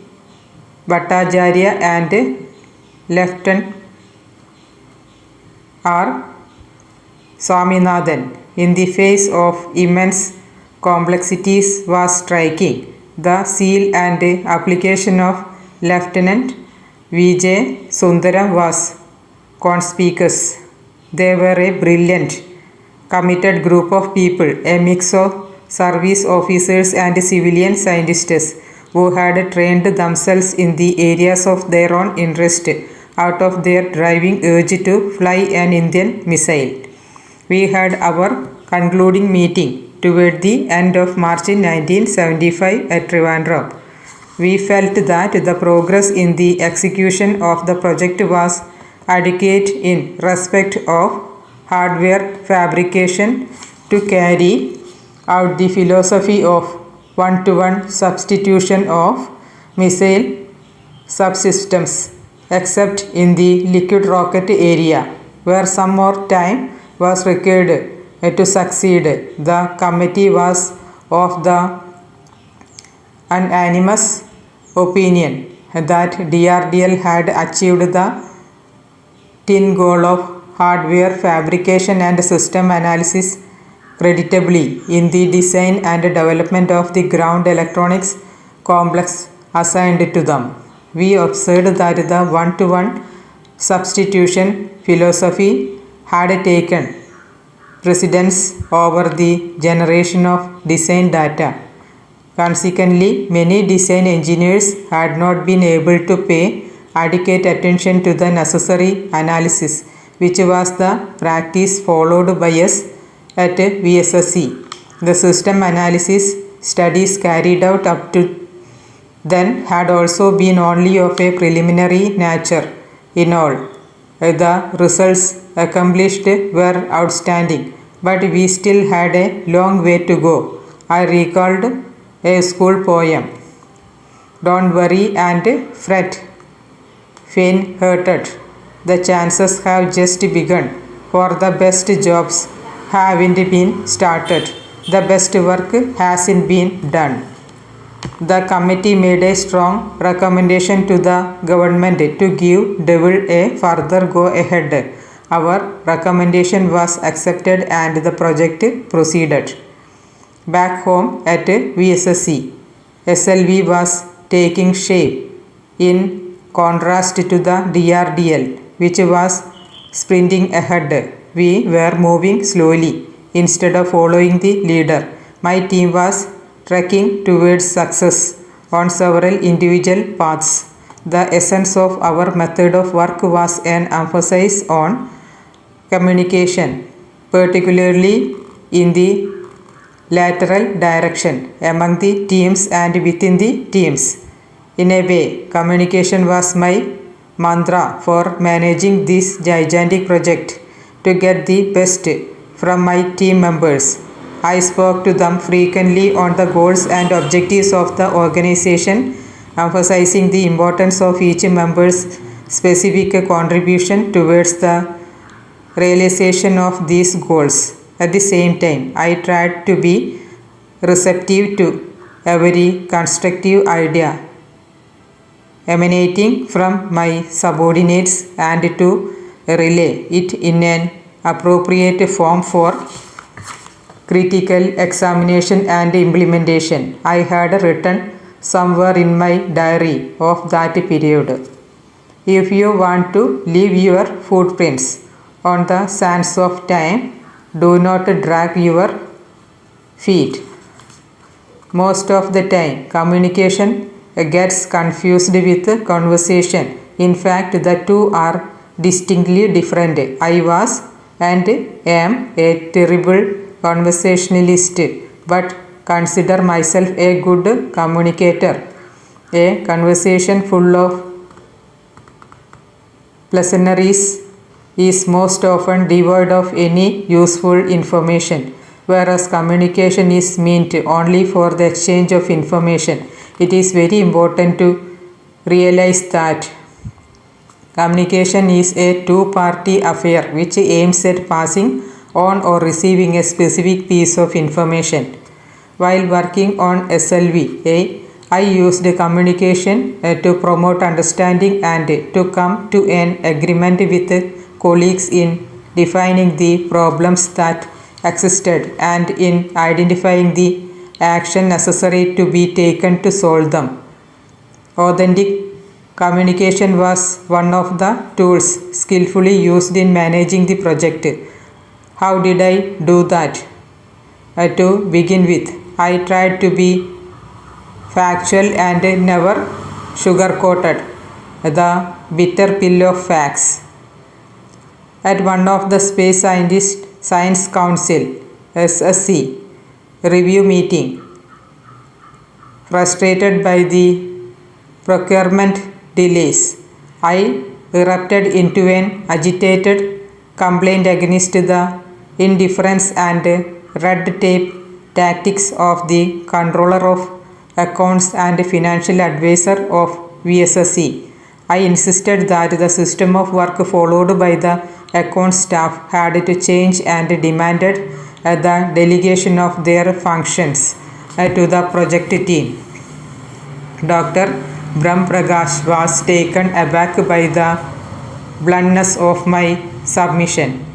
He stubbed out his cigarette and walked out of the meeting. I spent the whole night regretting the pain my harsh words had caused Dr. Brahm Prakash. However, I was determined to fight the inertia built into the system. Before I found myself being dragged down with it, I asked myself a practical question. Could one live with these insensitive bureaucrats? The answer was a big no. Then I asked myself a private question. What would hurt Dr. Brahm Prakash more my seemingly harsh word now, or the burial of the SLV at a later stage. Finding my head and heart agreeing, I prayed to God for help. Fortunately for me, Dr. Brahmprakash delegated financial powers to the project the next morning. Anyone who has taken up the responsibility to lead a team can be successful only if he is sufficiently independent, powerful, and influential in his own right to become a person to reckon with. This is perhaps also the path to individual satisfaction in life, for freedom with responsibility is the only sound basis for personal happiness. What can one do to strengthen personal freedom? I would like to share with you two techniques I adopt in this regard. First, by building your own education and skills, knowledge is a tangible asset, quite often the most important tool in your work. The more up to date the knowledge you possess, the freer you are. Knowledge cannot be taken away from anyone except by obsolescence. A leader can only be free to lead his team if he keeps abreast all that is happening around him in real time. To lead in a way is to engage in continuing education. In many countries, it is normal for professionals to go to college several nights every week. To be a successful team leader, one has to stay back after the din and clutter of a working day to emerge better equipped and ready to face a new day. The second way is to develop a passion for personal responsibility. The sovereign way to personal freedom is to help determine the forces that determine you. Be active, take on responsibility, work for the thing you believe in. If you do not, you are surrendered your faith to others. The historian Edith Hamilton wrote of ancient Greece. When the freedom they wished for most was freedom from responsibility, then Athens ceased to be free and was never free again. The truth is that there is a great deal that most of us can individually do to increase our freedom. We can combat the forces that threaten to oppress us. We can fortify ourselves with the qualities and conditions that promote individual freedom. In doing so, we help to create a stronger organization capable of achieving unprecedented goals. As work on SLV gained momentum, Professor Dhawan introduced the system of reviewing progress with the entire team involved in the project. Professor Dhawan was a man with a mission. He would effortlessly pull together all the loose ends to make work move smoothly. At VSSC, the review meetings presided over by Professor Dhawan used to be considered major events. He was a true captain of the ISRO ship, a commander, navigator, housekeeper, all rolled into one. Yet he never pretended to know more than he did. Instead, when something appeared ambiguous, he would ask questions and discuss his doubts frankly. I remember him as a leader for whom to lead to a firm but fair hand was a moral compulsion. His mind used to be very firm once it had been decided on any issue, but before taking a decision, it used to be like clay, open to impression until the final molding. Then the decisions would be popped into the potter's oven for gazing, never failing to emerge hard and tough, resistant and enduring. I had the privilege of spending a great deal of time with Professor Dhawan. He could hold the listener enthralled because of the logical, intellectual acumen he could bring to bear on his analysis of any subject. He had an unusual combination of degrees: BSc in mathematics and physics, an MA in English literature, BE in mechanical engineering, MS in aeronautical engineering, followed by a PhD in aeronautics and mathematics from the California Institute of Technology, Caltech in USA. Intellectual debates with him were very stimulating and could always mentally energize me and my team members. I found him full of optimism and compassion, although he often judged himself harshly, with no allowances or excuses. He was generous to a fault when it came to others. Professor Dhawan used to sternly pronounce his judgments and then pardon the committee guilty parties. In 1975, ISRO became a government body. An ISRO council was formed consisting of directors of different work centers and senior officers in the Department of Space, DOS. This provided a symbolic link as well as a forum for participative management between the DOS, which had the governmental powers, and the centers, which would execute the jobs in the traditional parlance of government departments.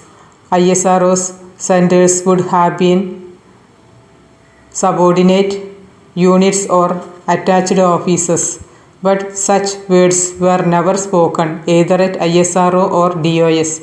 Participative management, which calls for active interaction between those who wield administrative powers and the executing agencies, was a novel feature of ISRO management that would go a long way in Indian R&D organizations. The new setup brought me in contact with T.N. Seshan, the Joint Secretary in the DOS. Till then, I had a latent reservation about bureaucrats, so I was not very comfortable when I was saw Seshan participating in the SLV-3 management board meeting. But soon it changed to administration for Seshan, who would meticulously go through the agenda and always come for the meeting prepared. He used to kindle the minds of scientists with his tremendous analytical capability. The first 3 years of the SLV project was the period for the revelation of many fascinating mysteries of science. Being human, ignorance has always been with us and always will be. What was new was my awareness of it, my awakening to its fathomless dimensions. I used to erroneously suppose that the function of science was to explain everything, and that unexplained phenomena were the province of people like my father and Lakshmana Shastri. However, I always refrained from discussing these matters with any of my scientist colleagues, fearing that it would threaten the hegemony of their meticulously formed views. Gradually, I became aware of the difference between science and technology, between research and development. Science is inherently open-ended and exploratory. Development is a closed loop. Mistakes are imperative in development and are made every day. But each mistake is used for modification, upgradation, or betterment. Probably the creator created engineers to make scientists achieve more. For each time scientists came up with a thoroughly researched and fully comprehended solution. Engineers show them yet another lumino, yet one more possibility. I cautioned my team against becoming scientists. Science is a passion, a never-ending voyage into promises and possibilities. We had only limited time and limited funds. Our making the SLV depended upon our awareness of our own limits.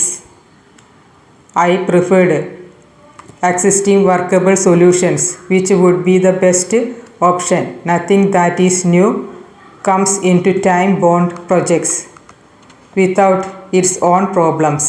In my opinion, a project leader should always work with proven technologies in most of the systems as far as possible and experiment only from multiple resources. Chapter 8.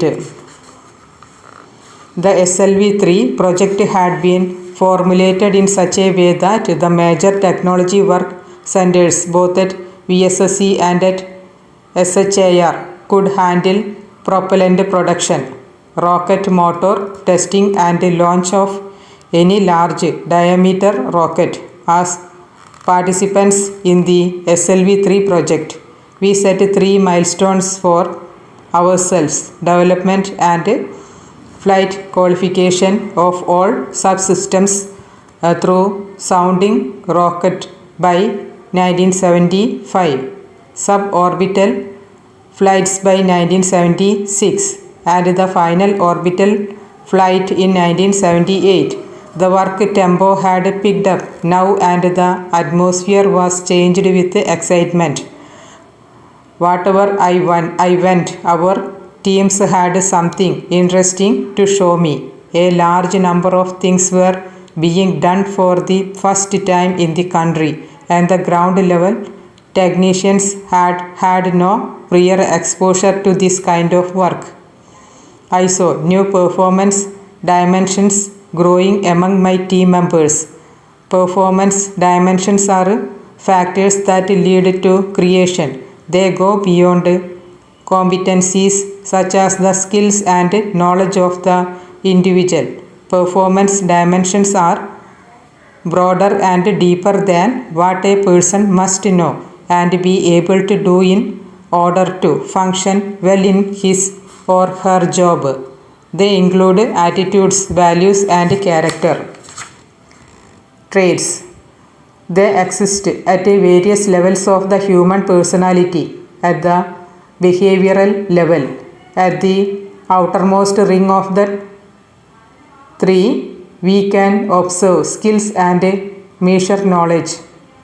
Social rules and self-image dimensions are found at the intermediate level. Motives and traits exist at the innermost or core level.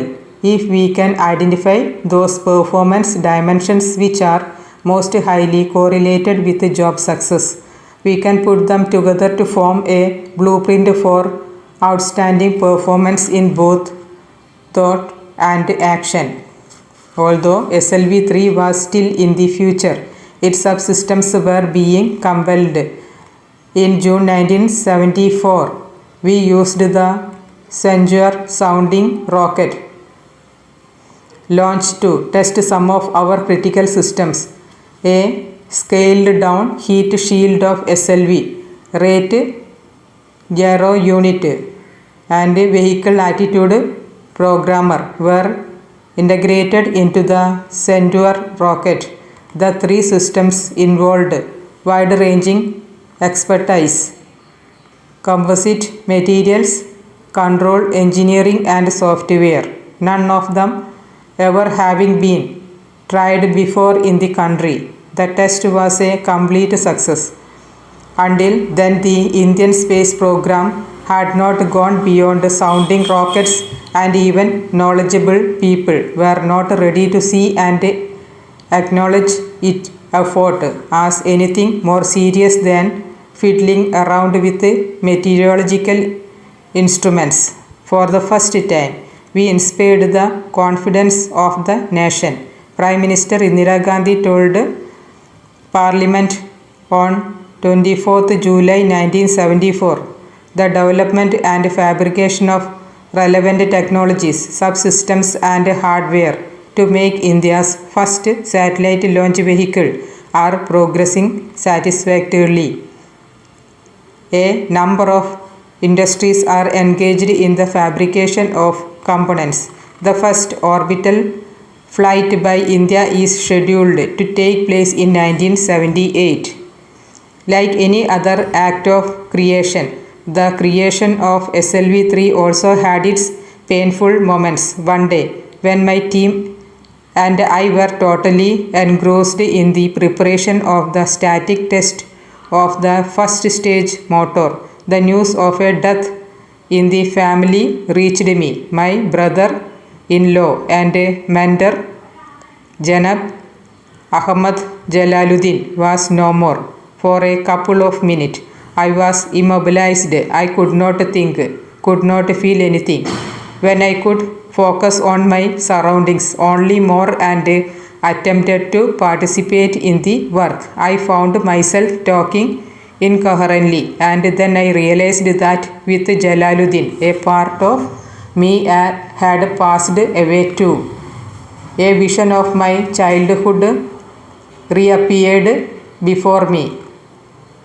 Evening walks around the Rameswaram temple, shining sand and dancing tides in the moonlight, stars looking down from an unlit sky on a new moonlight, Jalaluddin showing me the horizon, singing into the sea, arranging money for my books, and seeing me off at Santa Cruz Airport. I felt that I had been thrown into a whirlpool of time and space. My father, by now more than 100 years old, bearer for his son-in-law, who had been half his age, the behalf soul of my sister Sahara, her wounds from the loss of the 4-year-old son still raw. These images came before my eyes in a blur, too terrible for me to comprehend. I learned to the assembly jig, composed myself and left a few instructions with Dr. S. Srinivasan, Deputy Project Director, to carry on with the work in my absence. Traveling overnight in a combination of district buses, I reached Rameswaram only the next day. During this time, I did my best to free myself from the very past, which appeared to have come to an end with Jalaluddin. But the moment I reached my house, grief assailed me afresh. I had no words for Sohra or for my nice Mahbub, both of whom were crying uncontrollably. I had no tears to shed. We sorrowfully put Jalaluddin's body to rest. My father held my hands for a long time. There were no tears in his eyes either. Do you not see, Abdul, how the Lord lengthens the shadows? How it been his will?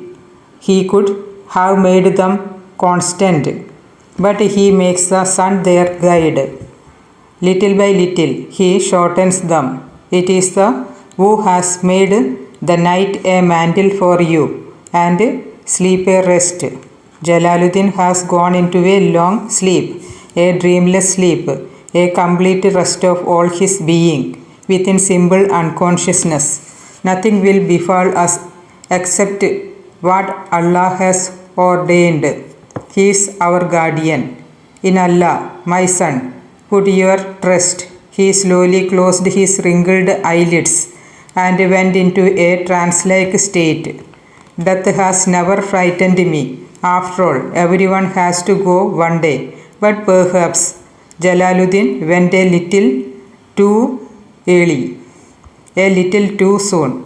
I could not bring myself to stay for a long at home. I felt the whole of my inner self drawing in a sort of anxious agitation.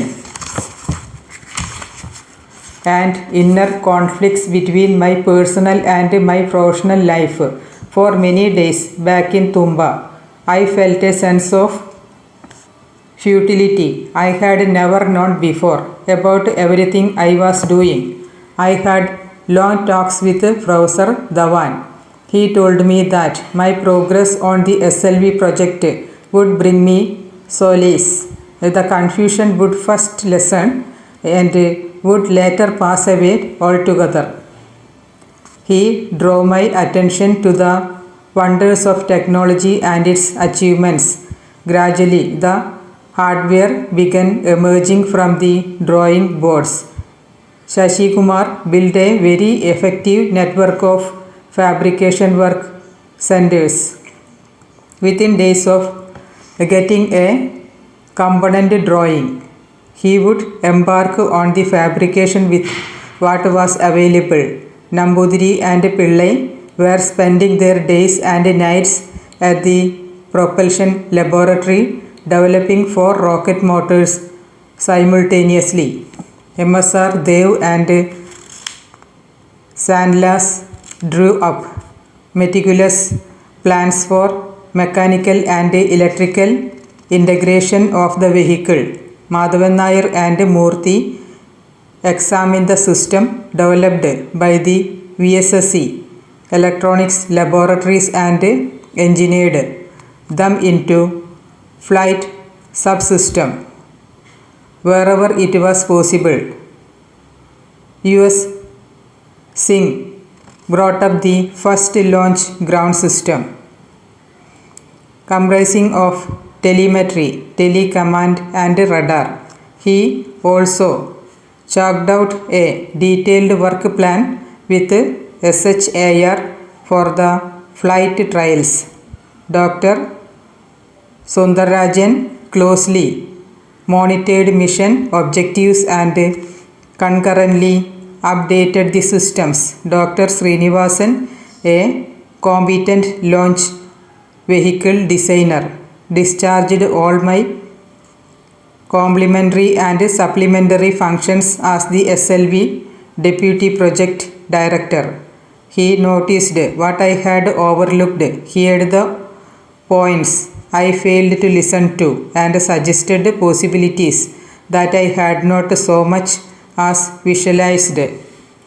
We learned and hard way that the biggest problem of project management is to achieve a regular and efficient interfacing between the different individuals and work centers. Hard work can be set at not in the absence of proper coordination. I had the fortune of having Y.S. Rajan from the ISRO headquarters as my friend in those times. Rajan was and is a universal friend. His friendship embraced with equal warmth turners, filters, electronics and drivers, as well as scientists, engineers, contractors and bureaucrats.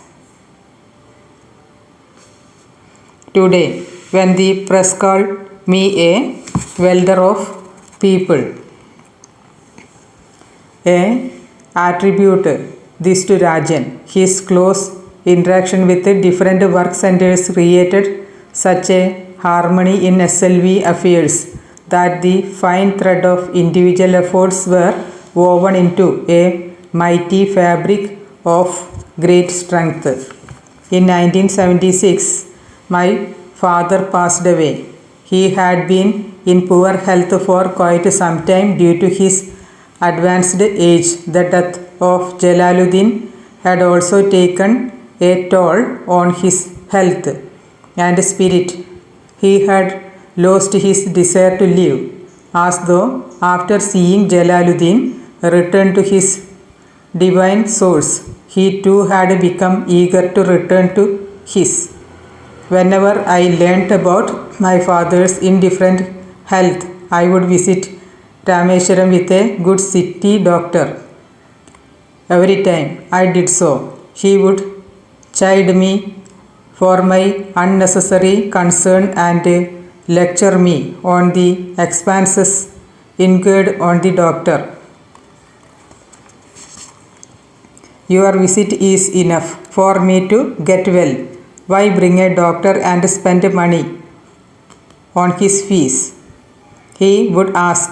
This time he had gone beyond the capabilities of any doctor, care or money. My father, Jalaluddin, who had lived on Rameswaram island for 102 years, had passed away, leaving behind 15 grandchildren and one great-grandson. He had led an exemplary life, sitting alone on the night after the burial. I remembered a poem written on the death of Yeats by his friend Ethan, and felt as if it was written for my father. Earth, receive an honored guest. William Yeats is laid to rest in the prison of his days. Teach the free man how to praise. In worldly terms, it was the death of just another old man. No public mourning was organized. No flags were lowered to half-mast. No newspapers carried an obituary for him. He was not a politician, a scholar, or a businessman. He was a plain and transparent man. My father pursued the supreme value, the good. His life inspired the growth of all that was begin and angelic, wise and noble. My father had always reminded me of the legendary Abu Ben Adam, who, waking one night from a deep dream of peace, saw an angel writing in a book of gold the name of those who love the Lord. Abu asked the angel if his own name was on the list. The angel replied in the negative. Disappointed but still cheerful, Abu said, "Write my name down." The angel replied in the negative. Disappointed but still cheerful, Abu said, "Write my name down as one that loves his fellow men." The angel wrote and vanished. The next night it came again with a great wakening light and showed the name of those whom the love of God had blessed, and Abu's name was the first on the list. I sat for a long time with my mother, but could not speak. She blessed me in a choked voice when I took leave of her to return to Tumba. She knew that she was not to leave the house of her husband, of which she was the custodian, and I was not to live with her there. Both of us had to live out our own destinies. Was I too stubborn, or was I excessively preoccupied with SLV? Should I not have forgotten for a while my own affair in order to listen to her?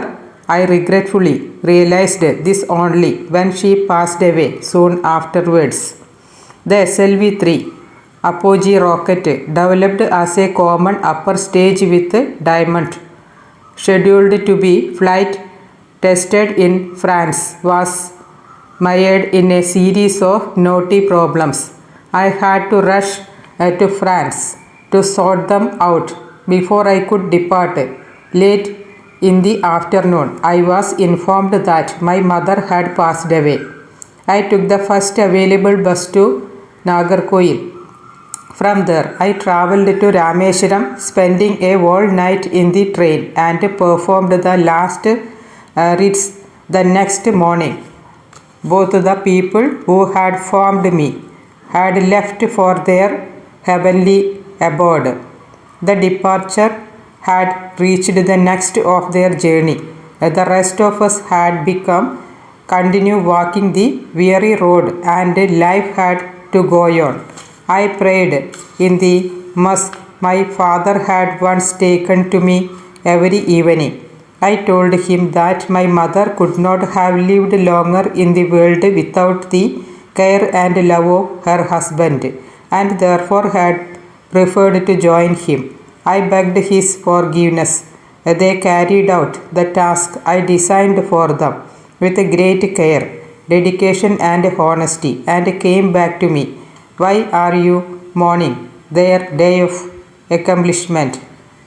Concentrate on the assignment that before you, and proclaim my glory through your deeds.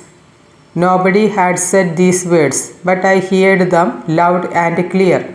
An inspiring aphorism in the Quran on the passing away of souls filled my mind. Your wealth and children are only a temptation, whereas Allah with him is an eternal award. I came out of the mosque with my mind at peace and proceeded to the railway station. I always remember that when the call for namaz sounded, our home would transform into a small mosque, my father and my mother leading, and their children and grandchildren following. The next morning, I was back at Tumba, physically exhausted, emotionally shattered, but determined to fulfill our ambition of flying an Indian rocket motor on foreign soil. On my return from France, after successfully testing the SLV-3 APJ motor, Dr. Brahmprakash informed me one day about the arrival of Wernher von Braun, everybody working in rocketry known as of von Braun, who made the lethal V2 missile that devastated London in the Second World War. In the final stages of the war, von Braun was captured by the Allied forces.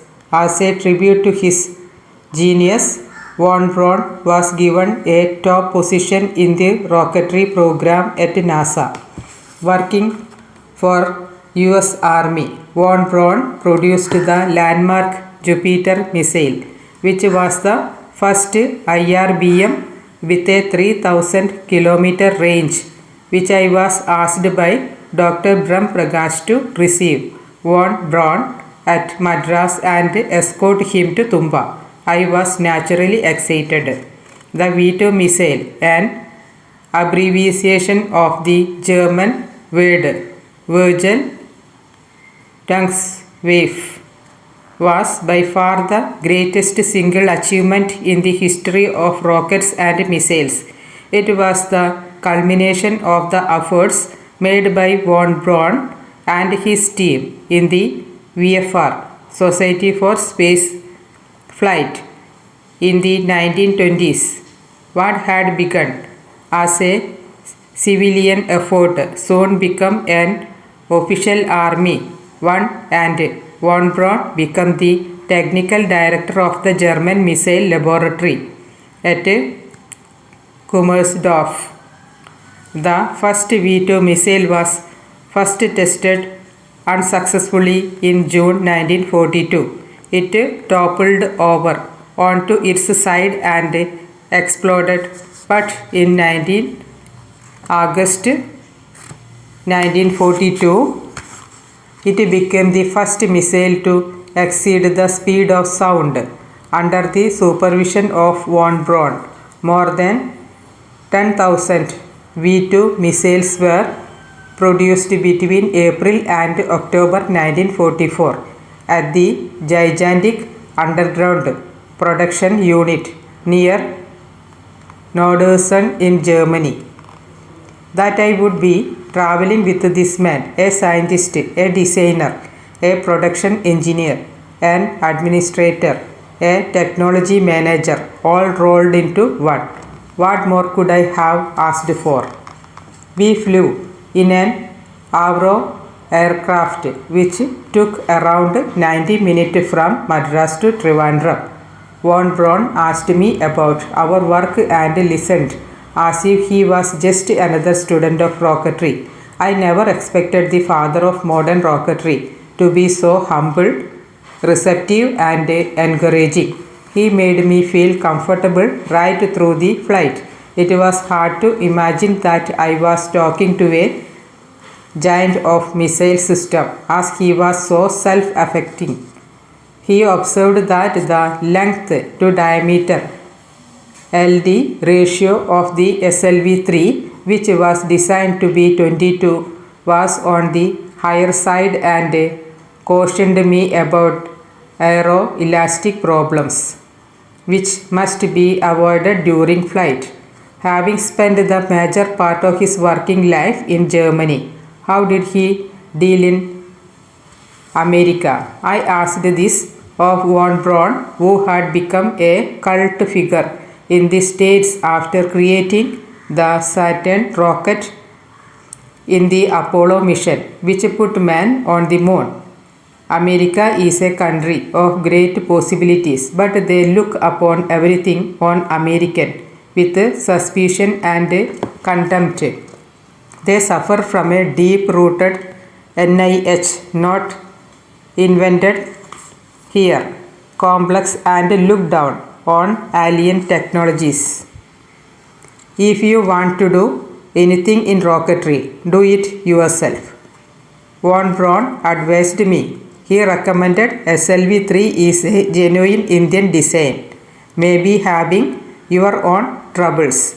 But you should always remember that we don't just build on successes, we also build on failures. On the topic of the inevitable hard work, this goes with rocket development and the degree of commitment involved.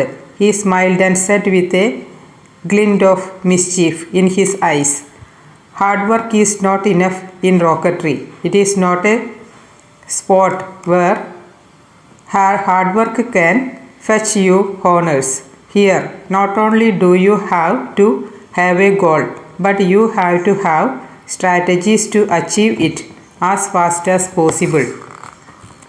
Total commitment is not just hard work, it is total involvement. Building a rock wall is back-breaking work. There are some people who build rock walls all their lives, and when they die, there are miles of walls, mute testimonials to how hard those people had worked.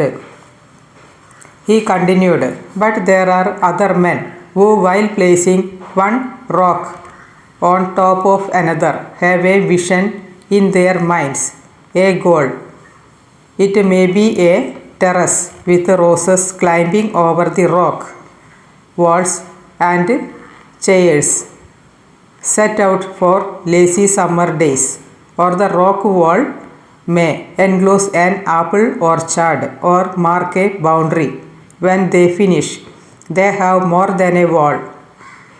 It is the goal that makes the difference. Do not make rocketry your profession, your livelihood. Make it your religion, your mission. Did I see something of Professor Vikram Sarabhai in Von Braun? I made me happy to think so.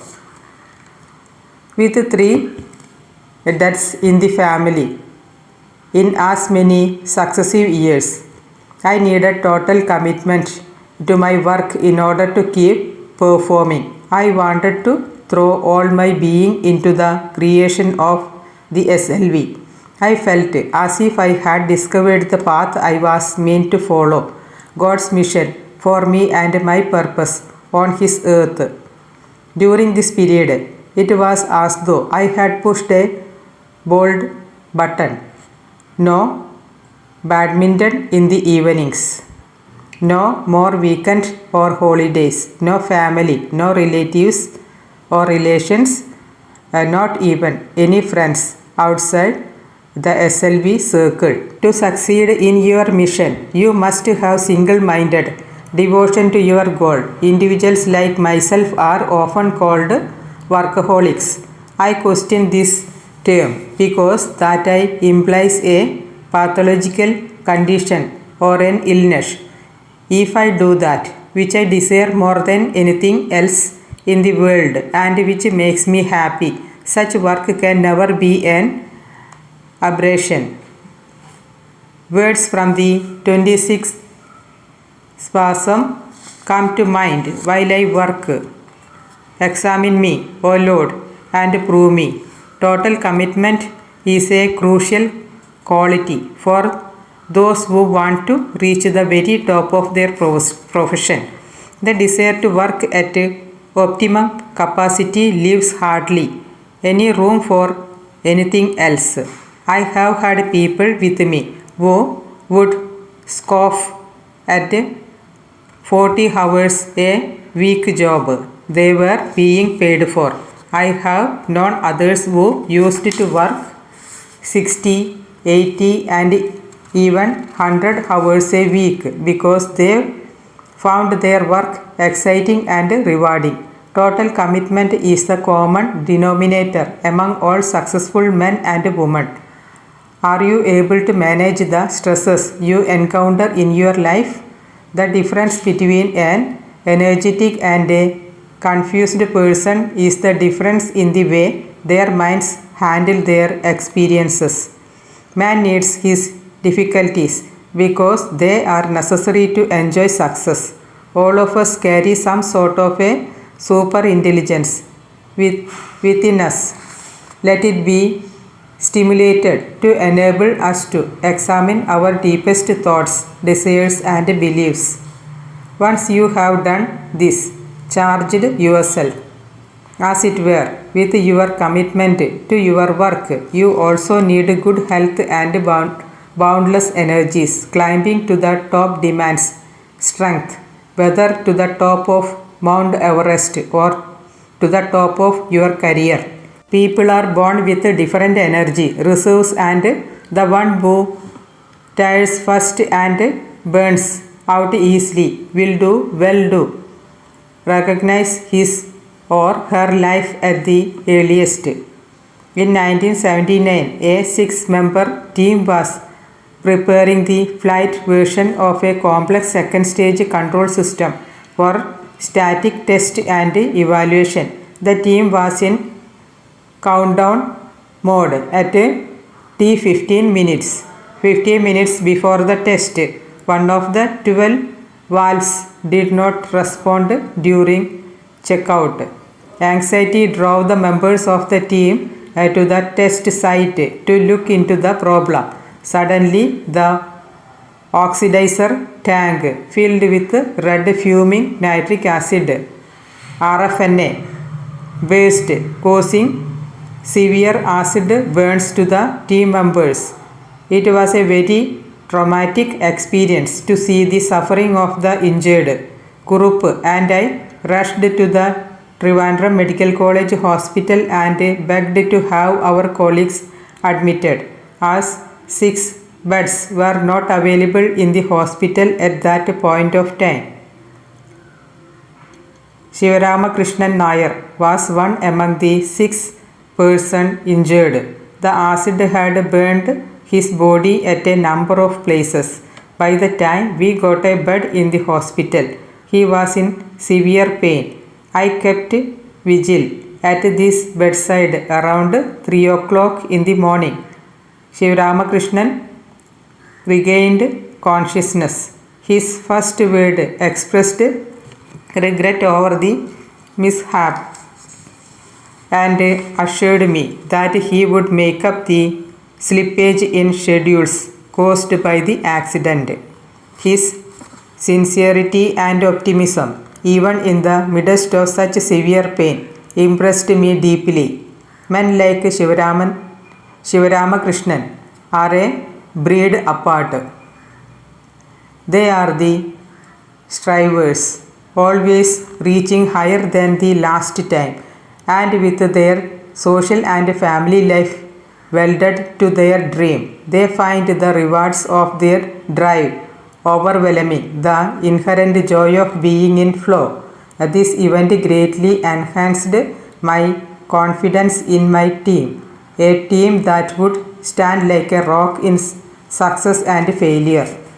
I have used the word flow at many places without really elaborating its meaning. What is this flow? And what are these joys? Could call them moments of magic. I see an analogy between these moments and the high that you experience when you play badminton or go jogging. Flow is a sensation we experience when we act with a total involvement. During flow, action follows action according to an internal logic that seems to need no conscious intervention on the part of the worker. There is no hurry. There are no distracting demands on one's attention. The past and the future disappears. So does the destination between self and the activity. We had all come under the current of the SLV flow. Although we were working very hard, we were very relaxed, energetic and fresh. How did it happen? Who had created this flow? Perhaps it was the meaningful organization of the purposes we sought to achieve. We would identify the broadest possible purpose level and then work towards developing a feasible target solution from a variety of alternatives. It was this working backward to develop a creative change in the problem solution that used to put us in flow. When the SLV3 hardware started emerging, our ability to concentrate increased markedly. I felt a tremendous surge of confidence in complete control over myself and over the SLV3 project. Flow is a byproduct of controlled creativity. The first requirement is to work as hard as you can at something that presents a challenge and is approved by your heart. It may not be an overwhelming challenge, but one that stretches you a little, something that makes you realize that you are performing a task better today than you did yesterday or the last time you tried to do it. Another prerequisite for being in flow is the availability of a significant span of uninterrupted time.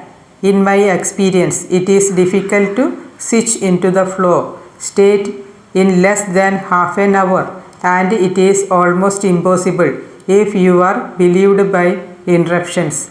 It is possible to switch yourself into flow by using some sort of a conditioning device, in which the same way that we condition ourselves to learn effectively. The answer is yes, and the secret is to analyze previous occasions when you have been in flow, because each person has his or her unique natural frequency which respond to a particular stimulus. You alone can identify the common denominator in your case. Once you have isolated this common denominator, you can set the stage for flow. I have experienced this state many times.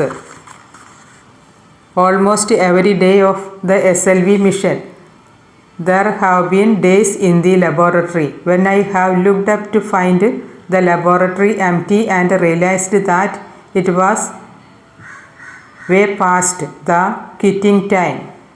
On other days, my team members and I have been so caught up in our work that the launch hour slipped by without our even being conscious that we were hungry. Analyzing such occasions in retrospect, I find them similar in the sense that this flow was experienced when the project was nearing completion, or when the project had reached that phase when all the necessary data had been gathered and we were ready to start summing up the problem.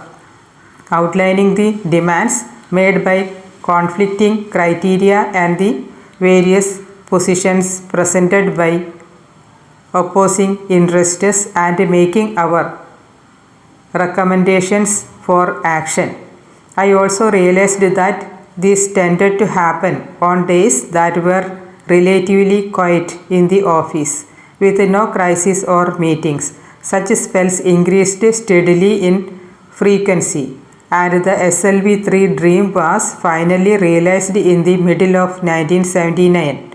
We had scheduled the first experimental flight trial of SLV-3 for 10th August 1979. The primary goals of a mission were to realize a fully integrated launch vehicle, to evaluate onboard systems like stage motors, guidance and control systems and electronic subsystems, and to evaluate ground systems like checkout, tracking, telemetry and real-time data facilities in launch operations built at the Sriharikota Launch Complex. The 23-meter-long 4-stage SLV rocket weighing 17 tons finally took off elegantly at 0758 hours and immediately started following its programmed trajectory. Stage 1 performed to perfection. There was smooth transmission from this stage to the second stage. We were spellbound to see our hopes flying in the form of the SLV-3. Suddenly, the spell was broken. The second stage went out of control. The flight was terminated after 317 seconds and the vehicle's remains, including my favorite fourth stage with the payload, splashed into the sea. 560 km of Sriharikota. The incident caused us profound disappointment. I felt a strange mix of anger and frustration. Suddenly, I felt my legs become so stiff that ached. The problem was not with my body. Something was happening in my mind. The premature death of my hovercraft Nandi, the abandoning of the RATO, the abortion of the SLV Diamond fourth stage, all came alive in a flash, like a long buried phoenix rising from its ashes. Over the years, I had somehow learned to absorb these aborted endeavors, had come to terms with them, and pursued fresh dreams. That day, I relived each of those setbacks in my deep despondency. What do you suppose could be the cause of it? Somebody asked me in the blockhouse. I tried to find an answer, but I was too tired to try and think it out, and gave up the effort as futile. The launch was conducted in the early morning, preceded by a full night's countdown. Moreover, I had hardly had any sleep in the past week. Completely drained, mentally as well as physically, I went straight to my room and slumped onto the bed. A gentle touch on my shoulder woke me up. It was late in the afternoon, almost approaching evening. I saw Dr. Brahmprakash sitting by my bedside. What about going for lunch? He asked. I was deeply touched by his affection and concern. I found out later that Dr. Brahmprakash had come to my room twice before that, but had gone away on finding me asleep. He had waited all that time for me to get up and have lunch with him. I was sad, but not alone. The company of Dr. Brahmprakash filled me with a new confidence. He made light conversation during the meal, carefully avoiding the SLV3 but gently providing me solace. Chapter 9. Dr. Brahm Prakash helped me endure this difficult period. In practice, Dr. Brahm Prakash employed the frontline damage control principle. Just get the fellow home alive. He will recover. He drew the entire SLV team close and demonstrated to me that I was not alone in my sorrow at the SLV3's failure. All your comrades are standing by you, he said. This gave me vital emotional support, encouragement and guidance. A post-flight review conducted on 11th August 1979 was attended by more than 70 scientists.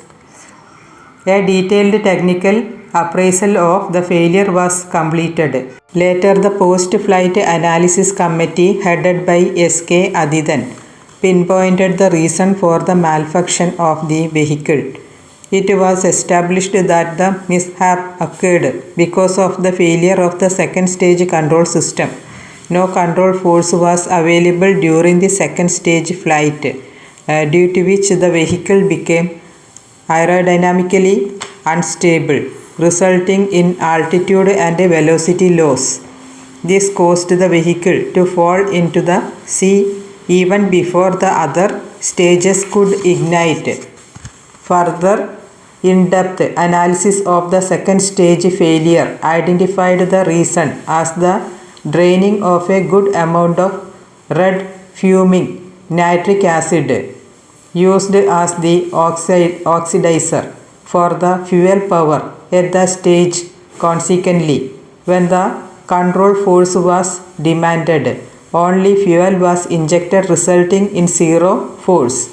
A solenoid valve in the oxidizer tank remaining open due to contamination after the first command at T8 minute was identified as the reason for the draining of RFNA. The findings were presented to Professor Dhawan at a meeting of top ISRO scientists and were accepted. Everybody was convinced by the technical cause and effect sequence presented, and there was a general feeling of satisfaction about the whole exercise of failure management measures taken. I was still unconvinced though and felt restless. To me, the level of responsibility is measured by one's ability to confront the decision-making process without any delay or distraction. On the spur of the moment, I stood up and addressed Professor Dhawan. Sir, even though my friends have technically justified the failure, I take the responsibility for judging the RFNA leak detected during the final phase of countdown as insignificant. As a mission director, I should have put the launch on hold and saved the flight if possible. In a similar situation abroad, the mission director would have lost his job. I therefore take responsibility for SLV3 failure. For quite some time there was pin-drop silence in the hall. Then Professor Dhawan got up and said, I am going to put Kalam in orbit, and left the place, signaling that the meeting was over. The pursuit of science is a combination of great elation and great despair. I went over many such episodes in my mind. Johannes Kepler, whose 3 orbital laws form the basis of space research, took nearly 17 years after formulating the 2 laws about planetary motion around the Sun to enunciate his 3rd law, which gives the relation between the size of the elliptical orbit and the length of time it takes for the planet to go around the sun. How many failure and frustrations must he have gone through? The idea that man could land on the moon, developed by the Russian mathematician, was realized after nearly 4 decades and by the United States. At the professor Chandrasekhar had to wait nearly 50 years before receiving Nobel Prize for his discovery of Chandrasekhar limit, a discovery made while he was a graduate student at Cambridge in the 1930s. If his work had been recognized then, it could have led to the discovery of the black hole decades earlier. How many failures must Von Braun have gone through before his Saturn launch vehicle put man on the moon? These thoughts helped to give me the ability to withstand apparently irreversible setbacks. Early in November 1979, Dr. Dhawan Brahmprakash retired. He had always been my sheet anchor in the turbulent waters of VSSC. His belief in team spirit had inspired the management pattern for the SLV project, which later became a blueprint for all scientific projects in the country. Dr. Brahmprakash was very wise counselor who gave me valuable guidance whenever I deviated from my mission objectives. Dr. Brahmprakash not only reinforced the traits which I had acquired from Professor Sarabhai, but also helped me give them new dimensions. He always cautioned me against haste. Big scientific projects are like mountains which should be climbed with as little effort as possible and without urgency. The reality of your own nature should determine your speed. If you become restless, speed up. If you become tense and high-strung, slow down. You should climb the mountain in a state of equilibrium, when each task of your project is not just a means to an end, but a unique event in itself. Then you are doing it well, he would tell me. The echo of Dr. Brahmprakash advice would be heard in Emerson's poem on Brahma. If the red slayer think he slays, or if the slain think he is slain, they know not well the subtle ways I keep and pass and turn again. To live only if some unknown future is superficial. It is like climbing a mountain to reach the peak without experiencing its sides. The sides of the mountain sustain life, not the peak. This is where things grow, experience is gained, and technologies are mastered. The importance of the peak lies only in the fact that it defines the sides. So I went on toward the top, but always experiencing the sides. I had a long way to go, but I was in no hurry. I went in little steps, just one step after another, but each step toward the top. At every stage, the SLV3 team was blessed with some extraordinarily courageous people, along with Sudhakar and Shivarama Krishnan. There was also Shiva Kaminathan. He was entrusted with bringing the C-band transponder from Trivandrum to SHIR for integration with the SLV-3. The transponder is a device fitted with the rocket system to give the radar signals, which are powerful enough to help it track the vehicle from the takeoff site to the final impact point. The SLV-3 launch schedule was dependent on the arrival and integration of this equipment on landing at the Madras airport. The aircraft which Shivagami was traveling in skidded and overshot the runway. Dense smoke engulfed the aircraft. Everyone jumped out of the aircraft through emergency exit and desperately fought to save themselves. All except Shivagami, who stayed in the aircraft till he removed the transponder from his baggage. He was among the last few persons, the others being mostly aircraft crew, to emerge from the smoke, and he was hugging the transponder close to his chest. Another incident from those days that I recall clearly relate to Professor Dhawan's visit to the SLV-3 assembly building. Professor Dhawan, Madhavan Nair and I were discussing some finer aspect of the SLV-3 integration. The vehicle was kept on the launcher in a horizontal position.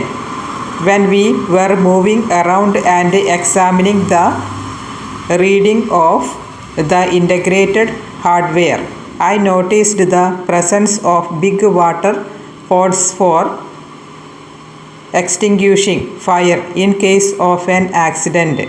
For some reason, I felt uncomfortable at the sight of the pots facing the SLV-3 on the launcher. I suggested to Madhavan Nair that we could rotate the pot so that they were apart by a full 180 degree. This would prevent the freak possibility of water gushing out and damaging the rocket. To our surprise, within minutes of Madhavan Nair getting the pods reversed, powerful water jets gushed out of the pods. The vehicle safety officer had ensured the functioning of the fire system without realizing that it could have wrecked the entire rocket. This was a lesson in foresight, or did we have denied the projection? On 17 July 1980, 30 hours for the launch of the second SLV-3, the newspapers were filled all kind of predictions. One of the newspaper reported, "The project director is missing and could not be contacted."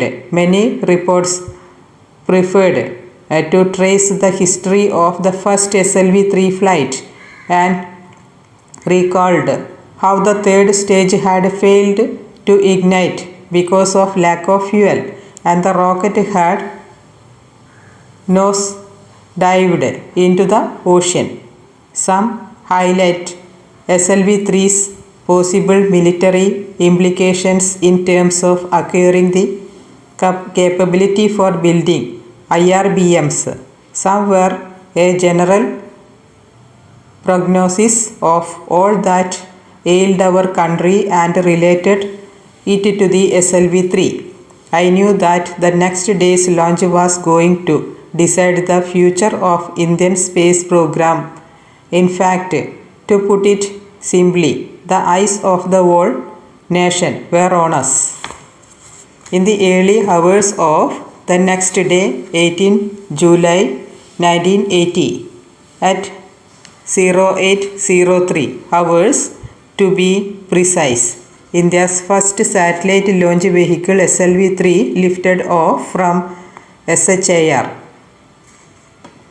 At 600 seconds before takeoff, I saw the computer displaying data about stage 4 giving the required velocity to the Rohini satellite carried as payload to enter its orbit. Within the next 2 minutes, Rohini was set into motion in a low Earth orbit. I spoke in the midst of screeching decibels. The most important words I had ever uttered in my life. Mission director calling all stations. Stand by for an important announcement. All stages performed to mission requirements. The fourth stage apogee motor has given the required velocity to put Rohini satellite into orbit. There were happy cries everywhere. When I came out of the blockhouse, I was lifted onto the shoulders of my jubilant colleagues and carried in a procession. The whole nation was excited. India had made its entry into the small group of nations which possessed satellite launch capability. Newspapers carried news of the event in their headlines. Radio and television stations aired special programs. Parliament agreed the achievement with the thumping of desks. It was both the culmination of a national dream and the beginning of a very important phase in our nation's history. Professor Satish Dhawan, Chairman ISRO, through his customary guidedness to the winds and announced that it was now well within our ability to explore space. Prime Minister Indira Gandhi cabled her congratulations, but the most important reaction was that of the Indian scientific community. Everybody was proud of this 100% indigenous effort.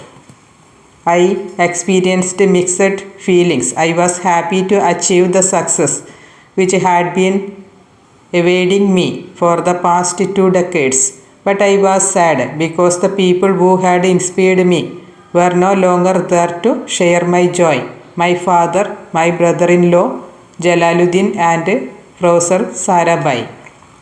The credit for the successful SLV-3 flight goes first to the giants of the Indian space program, Professor Sarabhai in particular, who had preceded this effort. Next to the hundreds of VSSC personnel who had through sheer willpower proved the mettle of our countrymen, and also not least to Professor Dhawan and Dr. Brahm Prakash, who had led the project.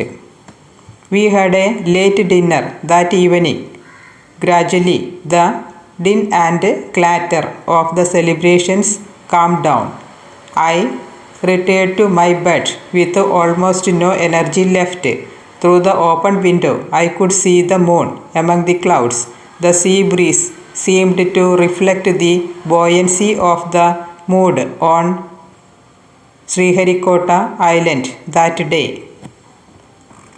Within a month of SLV-3 success, I visited the Nehru Science Center in Bombay for a day in response to an invitation to share my experiences with SLV-3. There I received a telephone call from Professor Dhawan in Delhi asking me to join him. The next morning, we were to meet the Prime Minister, Mrs. Indira Gandhi.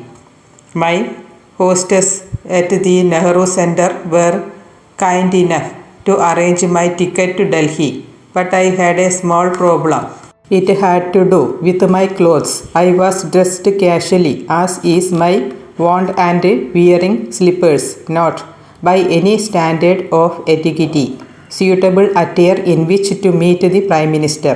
When I told Professor Dhawan about this problem, he told me Not to worry about my dress. You are beautifully clothed in your success, he equipped.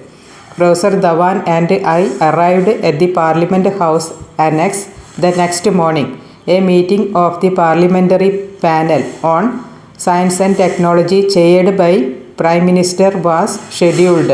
There were about 30 members of the Lok Sabha and Rajya Sabha in the room, which was lit by a majestic chandelier. Professor M.G.K. Menon and Dr. Nag Chowdhury were also present. Srimati Gandhi spoke to the members about the success of the SLV-3 and lauded our achievement. Professor Dhawan thanked the gathering for the encouragement given by them to space research in the country and expressed the gratitude of the ISRO scientists and engineers.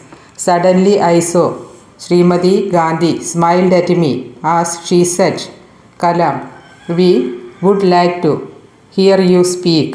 I was surprised by the request as Professor Dhawan had already addressed the gathering. Hesitantly, I rose and responded, "I am indeed honored to be in this great gathering of nation builders.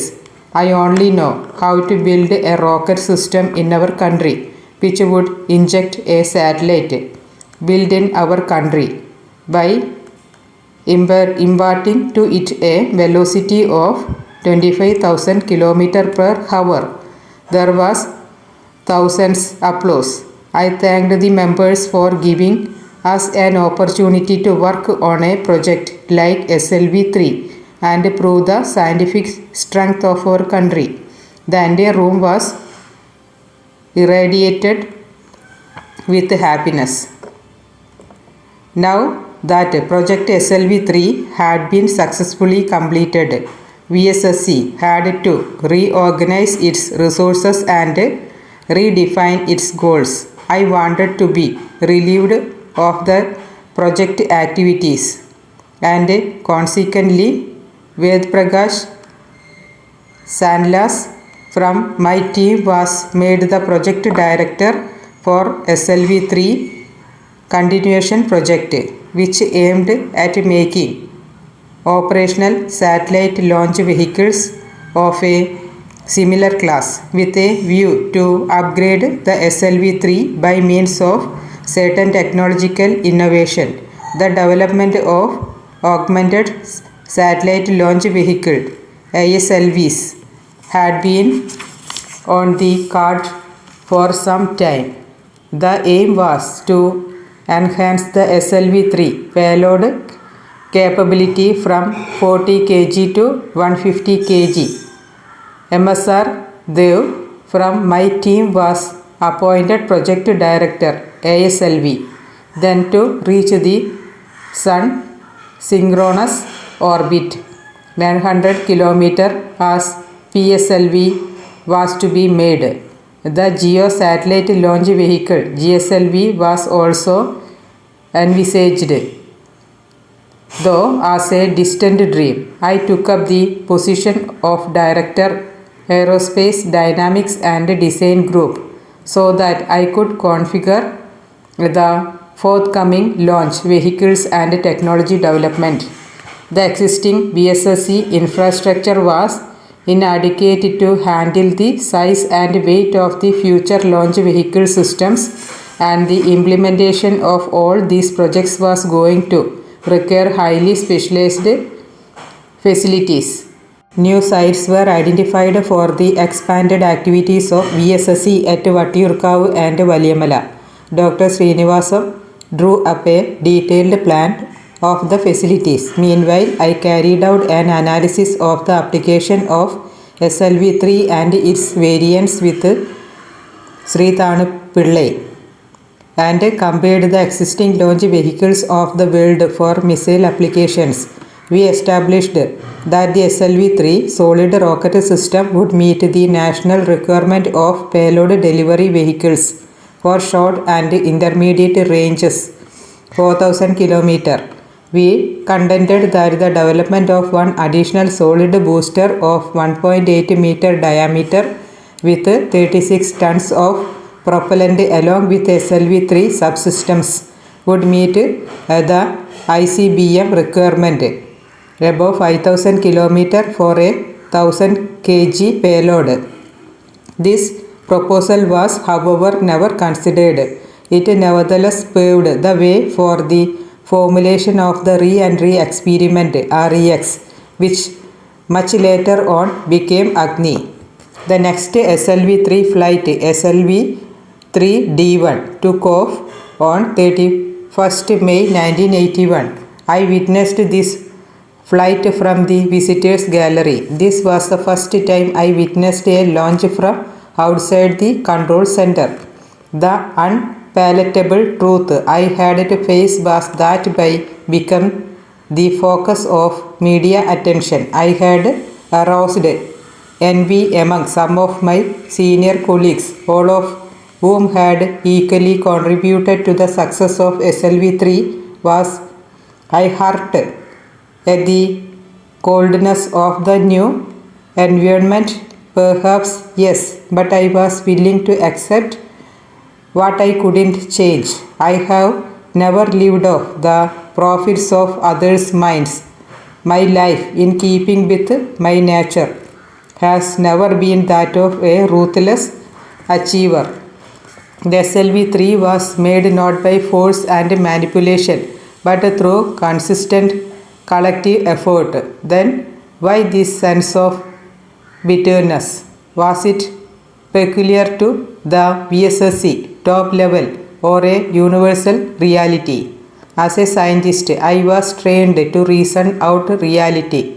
In science, reality is that which exists, and because this bitterness was real, I had to reason it out. But can these things be reasoned out? Were my post-SLV experiences leading me into a critical situation? Yes and no.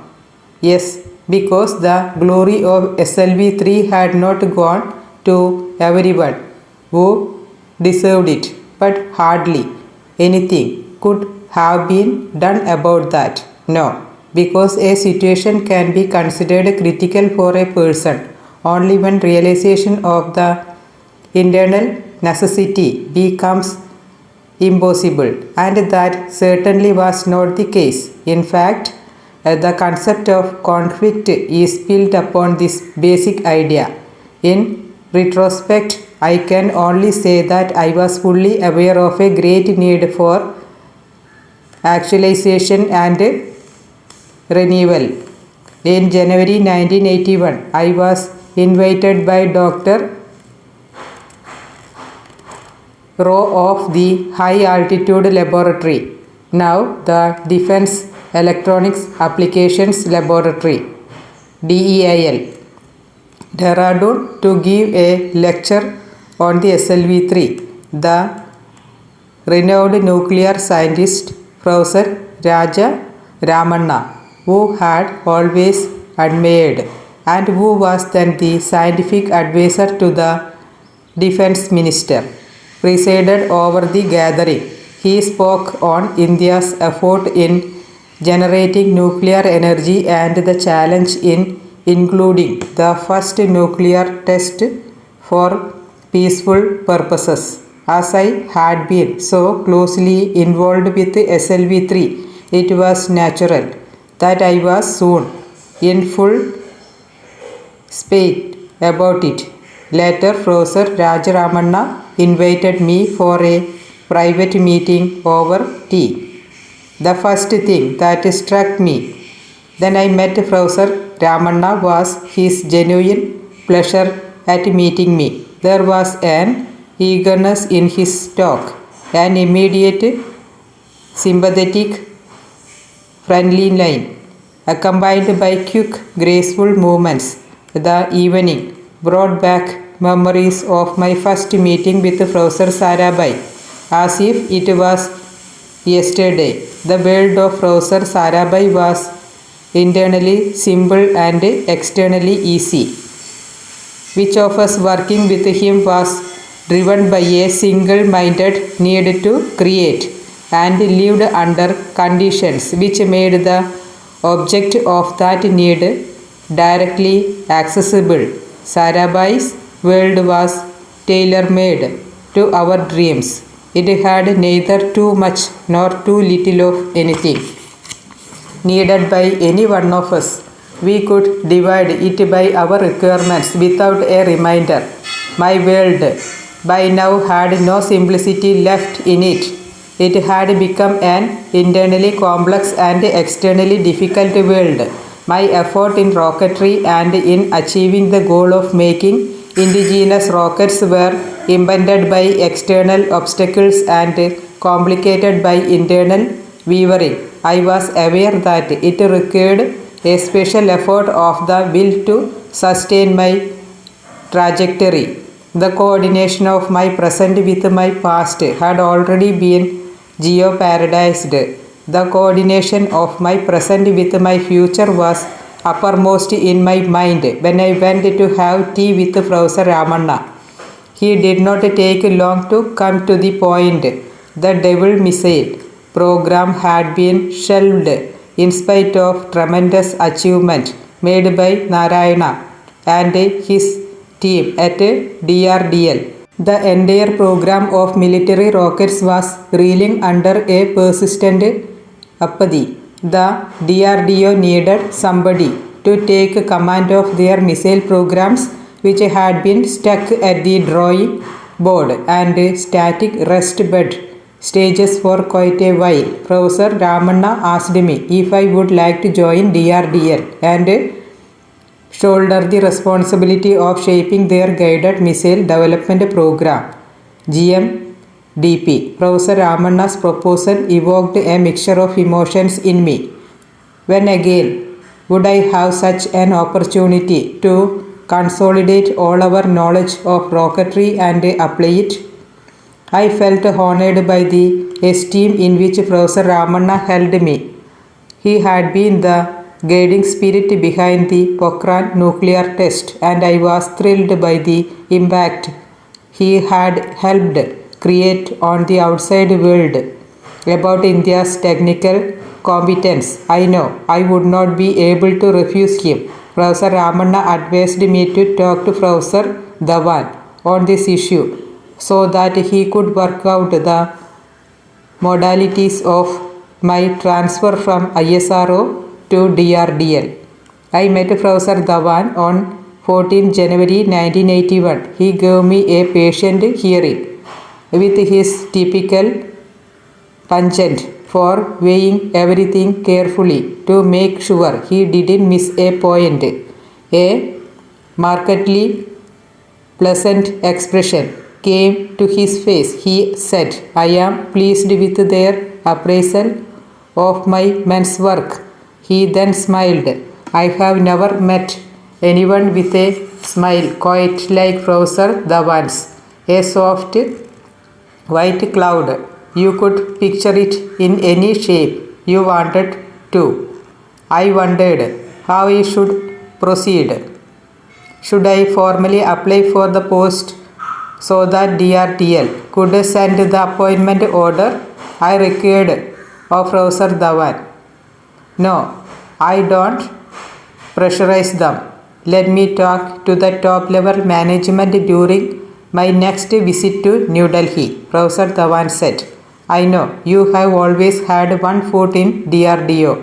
Now your whole center of gravity seems to have shifted toward them. Perhaps what Professor Dhawan was telling me had an element of truth in it, but my heart had always been at ISRO. Was he really unaware of that? Republic Day 1981 brought with it a pleasant surprise on the evening of 25th January.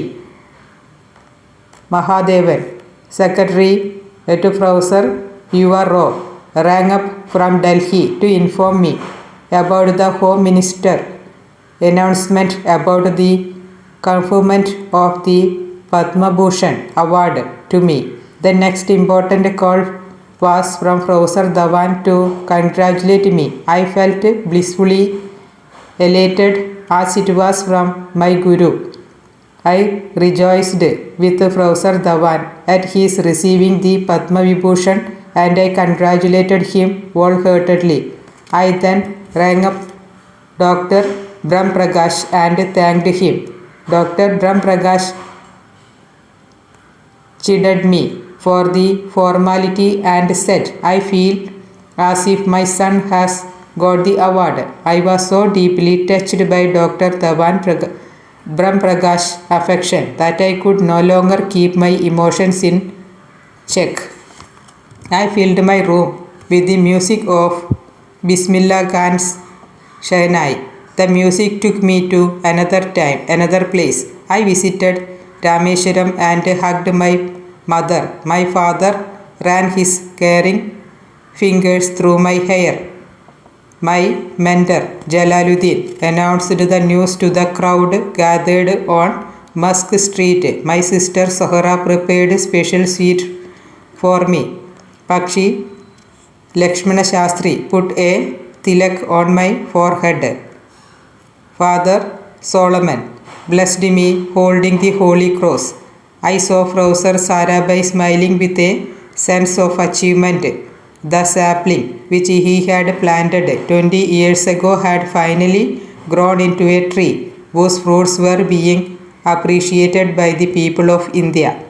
My Padma Bhushan evoked mixed reaction at VSSC, while there were some who stirred my happiness. There were others who felt I was being unduly signaled out for recognition. Some of my close associates turned envious. Why do some people fail to see the great values of life because of sadly twisted through processes? Happiness, satisfaction, and success in life depend on making the right choices, the winning choices. There are forces in life working for you and against you. One must distinguish the beneficial forces from the malevolent one and choose correctly between them. An inner voice told me that the time had come for a long felt but ignored need for renewal. Let me clean my slate and write new sums. Were the earlier sums done correctly? Evaluating one's own progress in life is not an easy task. Here the student had to set his own questions, seek his own answers and evaluate them to his own satisfaction. Judgment aside, 18 years at ISRO was too long a stay to leave without pay. As for my afflicted friends, the lines by Lewis Carroll seemed very appropriate.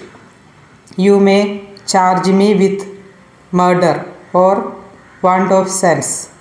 We are all of us weak at times, but the slightest approach to a false presence was never among my crimes.